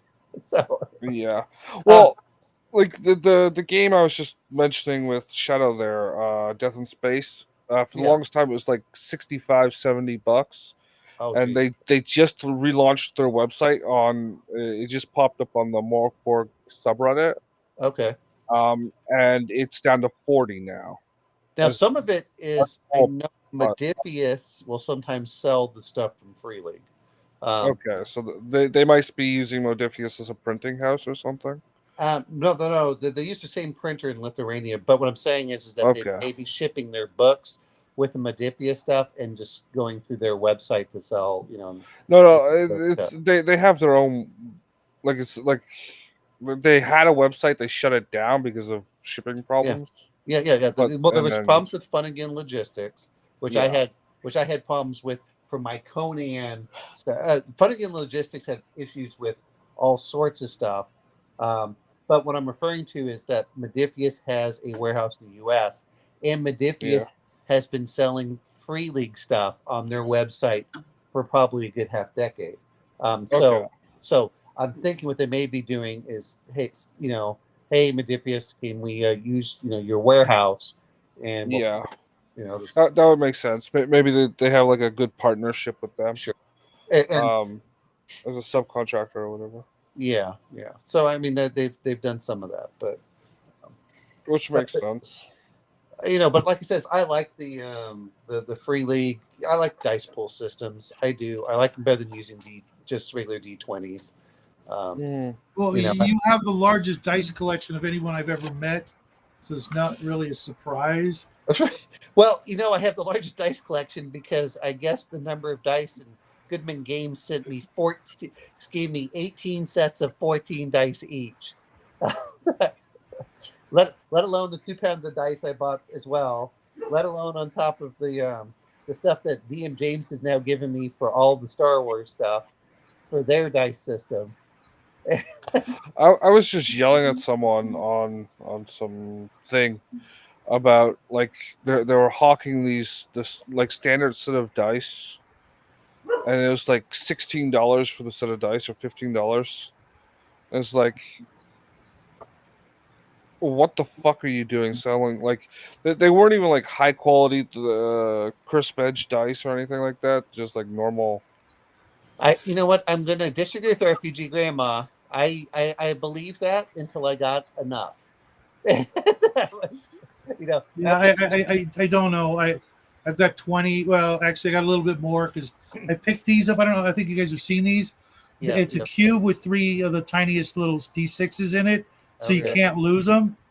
And it's annoying as hell. It sounds like a baby toy, but at the same time, for you old schoolers who roll 3D6 characters straight down the line, and I'm in a GURPS game, so everything is 3D6. So I just roll one of these, and these ones actually roll pretty hot. And I got I got 2 of these for $3 from Pipped, their TCG, along with the rest of my order. So I was looking for something really cheap to get to the right price point. These had they had 4 dice in it, I would be using these all the damn time rolling up characters. I mean, I have to joke about the whole thing, which is, as I get older, I want bigger and bigger dice. I'm like, give me 25 millimeter, give me 30 millimeter dice. Yeah. What? Stop doing these like 6 millimeter dice. I can't read those. I'm an old man. Yeah. Well, like I was saying, I was yelling at these people for wanting $15 for a single set of dice. And it's like, why are you doing this? They make the cardinal rule for the price point. They're the smooth edge dice, not the crisp ones, which makes them less accurate. Not really noticeably, but technically it does. I know. They use the fucking pyramid. I don't care what you say. I hate the goddamn pyramid. You mean the caltrop? Yeah, the caltrop. I even made that point. You ever fucking someone said, "Well, why do you care about that? Have you ever actually read a pyramid dice at the table or stepped on one?" And they make the first cardinal rule of selling a dice set. There's only 1d6. Well, I'm sorry, but the minimum is 2. You gotta have 2d6 in a fucking dice set. I mean, for me, in a lot of cases, is I don't care what it is in an ideal world, they really should be selling, probably 21 dice, because you're going to need 2 or 3 D20s. You're going to need 3 D6s. You're going to need 2 of every other number anyway, because they're enough, like roll 2D whatever, for damage. Or the games out there. But like, if it was 2d6 per set, you could order 2 sets and have 4 d6. Yeah. And 2 of everything else. So yeah, but it's not that much more for dice to do that. Now that set is, I got the 7 set dice but they were in 20, but they're much bigger dice. I said, okay, that's fine, but I have 2 colors. I have one in red and one in blue. I'm like, all right, that's fine, but I like my bigger dice. I do, and the other thing is people don't ever claim I cheat whenever I play at the table. What they do complain about is when I roll my 50 millimeter Conan dice and it shakes the table. Not that I hit the miniatures, but it causes the miniatures and other stuff to fall down. It's like these are my earthquake dice, I got the exact opposite. Recently, I picked up the pocket watch that has a complete set of metal dice in it. You seen those? That? Yeah, I've seen that. I got one of those for Jackie as well. The dice are not much bigger than these little dice in this cube here. They're tiny as hell. But man, the idea of rolling up to your game, you got the vest on, you pull out the pocket watch, click it open, drop the dice. It. Or just shake the pocket watch and go, okay, what am I rolling? Yeah. I don't know how you were, but whenever we had a bad DM and they were really bad, we used to throw dice. I want dice big enough that they're afraid to Yeah, okay, maybe we won't do that. Mm. You know, Grandma, if you get a chance, hurry up and get in here because we're gonna shut the show down in about 15 minutes. But I'd like you to be here if you can, so that we can discuss the next book for a couple weeks from now. The link is in the group chat. And Well, she wanted me to send it to her directly, and I just saw the message because she's having technical difficulties. So I did send it to her. Raven also having technical difficulties tonight. Raven's not having technical difficulties. She's just not willing to learn how things work. okay, And you well, damn right well know that. anyway, I'm going to head off, guys. I'll talk to you later. Whoa! Are you going to be here next meeting? What do you mean by next meeting? 2 weeks. In 2 weeks from now, we're going to do the next book. It depends on what, because I'm going to have to. I assume so, but I'm not going to say 100%. You know. Okay. Well, when you know for sure, then you'll get to pick one of the books off the Appendix N. Oh, you know what though is you guys can go pick whatever you want. I don't have any problems with it because I'll be honest, most of the stuff, and I feel terrible about this. As a kid, I wish I had read more of the Appendix N to appreciate what D&D is trying to replicate. That's the problem that I have. Never too late, buddy. Never too late. Welcome to the show, Grandma. I know. Hey, well, guys. I didn't read Conan until 2 years ago. All the Conan stuff I didn't read until 2 years ago. The Michael Moorcock within the last year. Mm-hmm. Of course, Junkyard Mars was when I was 10. But, you know, I did the Amber book, which I don't know where the hell I put it, about 100 pages. And the same thing with Dying Earth. These are all classics. Now I'm listening to some of Clark Ashton Smith as well. You know, it's like, oh, I understand where they're getting some of these monsters. Oh, I understand where they're getting some of this stuff. And I wish that, you know, all these people that are saying everything, well, it's like this. Go read the literature that Gygax was using for Appendix N. And I know that you know, Max Liao gets mad about Goodman Games. You know, well, they changed the pronoun. That's great, but you know what? Goodman Games is one of the few companies that actually says, hey, we're going to celebrate Roger Zelazny. They did that last week. Hey, we're going to celebrate Clark Ashton Smith. Hey, we're going to celebrate Howard. You know, they go through the Appendix Ns, and they actually appreciate all of the fiction literature that helped bring about our hobby, you know, that inspired our hobby. Well, that's also what we're doing here. Well, yeah, but I mean, but you know, for a game company to do that instead of just pretending that everything is bad and anything that occurred before, you know, the year 2000, or worse, that it was their idea, they didn't read such and such, and they just came up with it on their own. Mm-hmm. You know, it's the it's problematic for this. Have you read the stuff? And I'm not saying and yes, stuff is dated.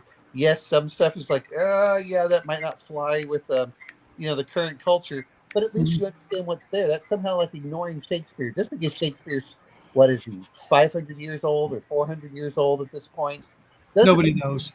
Yeah, at this point, it doesn't mean that you can't learn something by listening to great Shakespeare, you know, even for story structure. You know, that's you know, it's like, or the, like you guys talked earlier about the Iliad, King Arthur, you know, they're like, go back and read the great mythologies that are out there. Are they politically correct? Oh, hell no. Do they show the gods in the best light? Oh, hell no. Go look at Zeus and all this crap that he was doing. At no point would you say, yeah, you know, that's a great, you know, guy. It's like, well, I'll just hide over here and hope that he's nicer than before. Because I think that Zeus destroyed the human race like 2 or 3 times. And Prometheus is the really good guy, which no one wants to talk about. You know, but it's like, well, at least you get the feelings of where these ancient monsters came from. And guess what? They were trying to be inclusive, but most of them didn't know stuff like some of the things coming out of, you know, India. They did a little bit of Japan, which is where Oriental Adventures came in. And sadly enough, you know, because people want to get all up into this and all afraid of, oh, we're going to offend someone. You know, African culture has some great stuff, and yet we don't use any of their monsters or any of their culture, and you know, because they're afraid of cultural appropriation. I use Wemix. We're not using like hundreds of monsters, like, you know, the Karator stuff. No. You know, we had. I mean, they went. I use zombies. that's Caribbean. That's, I told you that last time you brought that. I up. know it just sounded funny. I know, but I mean, but there's It some was. great monsters that are all from Africa that I would love to learn more about. But because you're so afraid of offending someone because they might call you racist, guess what? I don't get any cultural references from Africa. Like when Mastika came out, I don't know how you guys did it. I thought Mastika was really cool. Oh, cool! I'll learn stuff about the Mayans. I know you have Mastika. Hold on a second, Omen. Al Qadim was another one. You know, That one rocked. And Oh, my Mastika is still sealed. well, but I mean, but all those things brought those I cultures. missed that. What was it? Mastika. It's, It's a basically setting, Mayan. It's Oh, Mayan yeah. Aztec. second But- edition. Yeah. Dungeon But I mean, Dragons. but those were so cool in Thank bringing you. those cultures into your role playing game, and instead they want to, you know, all they want to complain about is Oriental Adventures, which I'm going, you know what? That made the Oriental, you know, cultures, what do I want to call it? Accessible. Yep. You know, and so Yeah. And we weren't appropriating it, we were appreciating it. oh hell yeah! I don't know about you, but boy, as soon as Oriental Adventures came out, everyone started playing ninjas and samurais, and all of a sudden, the We family were got doing kids all that the time. before, thanks to the Dragon Oh. Magazine articles. Yeah. But at the same time, we were also watching things like Kung Fu Theater on the weekends, Yes. and it was more fantasy. We weren't such base people that we had to put a label on it. We could just appreciate something, and then maybe if we Yeah. appreciated it enough, we'd go do some research. It would get us to read something outside our normal wheelhouse, and it wasn't to rip it off or degrade it or blaspheme it or whatever you want to call it. It was to appreciate it and to revel in its originality. Oh well, how many of us, Yeah. when we started looking? Because I used to watch. Mainly, this was in the late '80s. I think this was when I can't remember if it's Turner Classic Movies or TNT. They used to have foreign films, and they would show the foreign films from Japan and things, and talk about their Mhm. ghost and crap. And like, I liked watching their fantasy stuff because it was completely different from the European Sorry about that. mythologies. And I was like, that's, it's like, oh wow, that's so cool. And instead, people forget about this.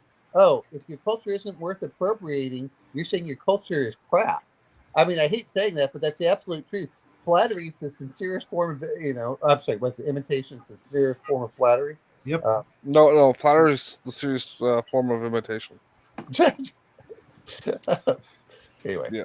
Yeah. So Grandma, Get it wrong. Yes. welcome to the show. So sorry I didn't see Right. the request for the link in the other format. Well, I was having severe internet problems, which finally just cleared up. So I did try to come in, but I could not.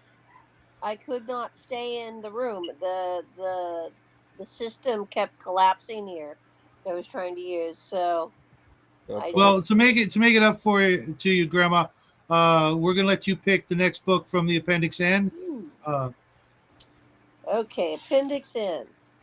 How about some? Okay, hold on. I've got it right here. TCG, you get next week. How about we do a decamp book? Spray up. Which one? Pick Decamp. one. Which decamp book? Well, they have here. They have here listed Lest Darkness Fall, and the Fallible Fiend, and then others apparently. Yeah, that was the problem with the Appendix N that I got. It just listed the authors and then And there's a lot of stuff of his I haven't read. Now I've Mhm. read a lot of his Krishna stuff. I can tell you he's good. And the Krishna stuff's got humor in it too. But we should probably read something maybe more on the fantasy end. You don't have to. Why do we have? Don't Okay, don't well- feel limited.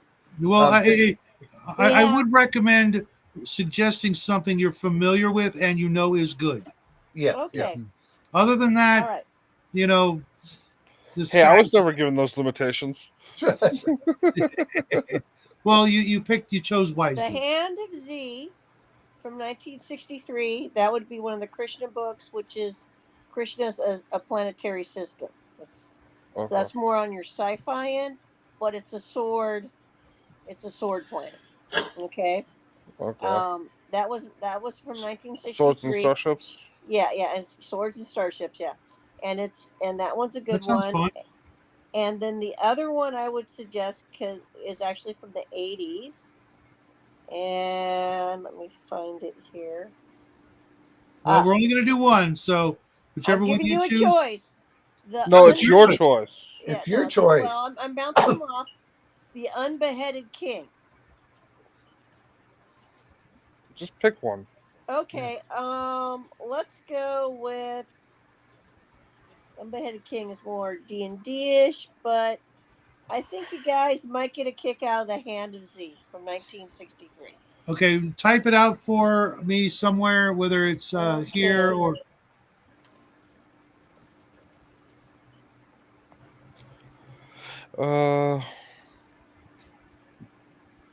Book name and Trying to author. find the appendix and if I'm going to be choosing something. Yeah, just Google it. It'll pop up. And when we say Z, it's ZEI. Okay. Yeah. It's in the private chat. I meant in the regular chat, so all of our viewers can also see it. So it would have been a book that they would have had access to. That's why I'm picking it. Right. That kind of. It's kind of long though. It's what 270 pages. Is that too long? I'm saying, just try. I'm not saying we can't do it. I'm saying if you can keep it shorter, it makes it easier for everyone to actually read it. Okay, well, let me see. So, like, if you have a short story by him, I think that may work a little bit better. Well, short story by him. Well, not necessarily a short story. A shorter. 8 pages is a little too short. No. A short story. And also, Grandma, Hand of Z is the second book in the series. You want to do the Tower of Xandin then? Isn't that the first book? I don't know. You tell us. Okay, well, I gotta go look. What's the name of the author? He did Elsprag de books Camp too. Lesparge de Camp. So just It's Tower of what again?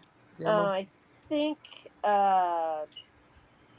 Tower of Xandin. Xanid? Yeah, I think I even have that one. Tower of Xandin. Yeah, I think I actually have that book. That's wild. But still type it out in the regular chat for everybody. I don't know how many pages it is though, so I got to go look that up. Well, I mean, I'm just trying to say is we don't want it, so it's like. By the way, we're all going to read Dune, which is like 800 pages. Like, hold on here, Yes. Here. That's actually not that long, bro. And that's a 1958 book, and I think it's one of his. Well, he did some other ones too. Hold on, I'm going to look it up on YouTube and see if there's an audio. Okay. Yeah, let's see if there's audio. And then I'm going to also laugh because he's mentioning that it's like it's not that long. It only takes you 20-something hours to listen to it on audio. No. 200 pages is not 20 hours. 2,000 pages. I didn't say 200 pages. I said, hey, we're all going to read Dune for next one, and you're like, 800 pages. It's not that long, and I was like, wait a. So we can. He'll be an interesting one. Anybody who's read the Barsoom books, you can compare who you think's better, Edgar Rice Burroughs or. Well, sometimes it's so the Tower of Xanid.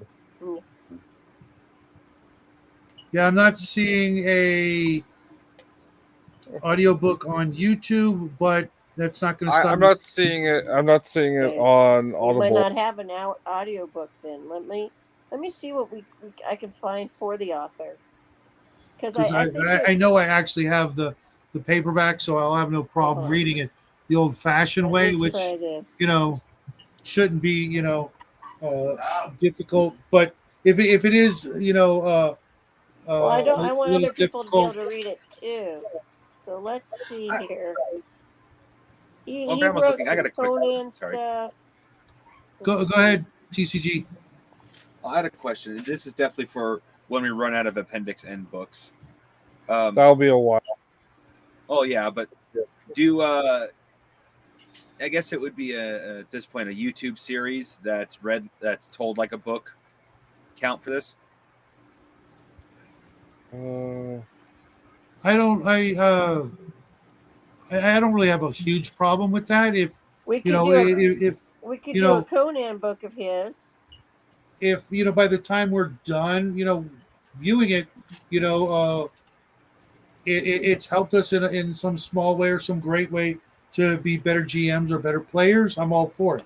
But if we don't want to strangle you afterwards, I have your mailing address. That is true. Well, it little thing here. It is a inspired by Warhammer 40K. It's a Cronan the Cunning, the story of a cunning orc. The reason why I was thinking of this is because it talks about betrayal, overcoming literally overcoming adversity, having to deal with like clever ways of making your players think, because Cronan has to actually think his way through a lot of things. Yeah, can we cross that bridge in a year? I was going to say, yeah, at 2 books, 1 book every 2 weeks, maybe 3 weeks here and there, it's a year away. So you might not even be alive, dude. So why don't we do Conan and the Spider God? Is that by DeCam? Yes. Okay. Look, once again, it's 6 hours on audio. 6 hours, is that too long? No, not really. No. It's not that. I'm just looking it up to see if it's. Yeah, I'm posting it in the group chat. I don't think I've read that one, so it'll be all new to me too. Okay. You know what, that's not bad. And we can also compare and contrast to Kull. Yep. Yeah. Okay, and I just posted what looks like an audio book of it in the group chat. Okay. All right. Well, I'm going to take off, guys. You take care. Yeah, I gotta hit the road too, folks. Party on, everyone. Fallout night. I will see everybody again Saturday for the sci-fi chat. Don't even know that I have a topic yet, but when's that stop? It's the first Saturday of the month. No, it's the last Saturday of the month because it's the 31st tomorrow. Oh, no, that's Friday. It's the first on Saturday. Yep. I'm losing my mind. I had this argument with Mr. Max on a stream earlier. Yeah, it's okay. I'm all confused too. It's been a crazy week. Yeah, and I got a busy weekend ahead. I got we've got a game together Sunday, Grandma. And, yes, we have the meeting on Sunday. And then I've got another game on Sunday with the usual crazies. And so you guys have a great weekend. Thanks for playing along. I'm going to say goodnight and go watch some Fallout with the boys, and we'll be doing a review on that sometime next month. So wish us luck. You guys have a great evening. We love you guys. And as always, go Fallout. All right. Happy trails. Party Happy on. trails all.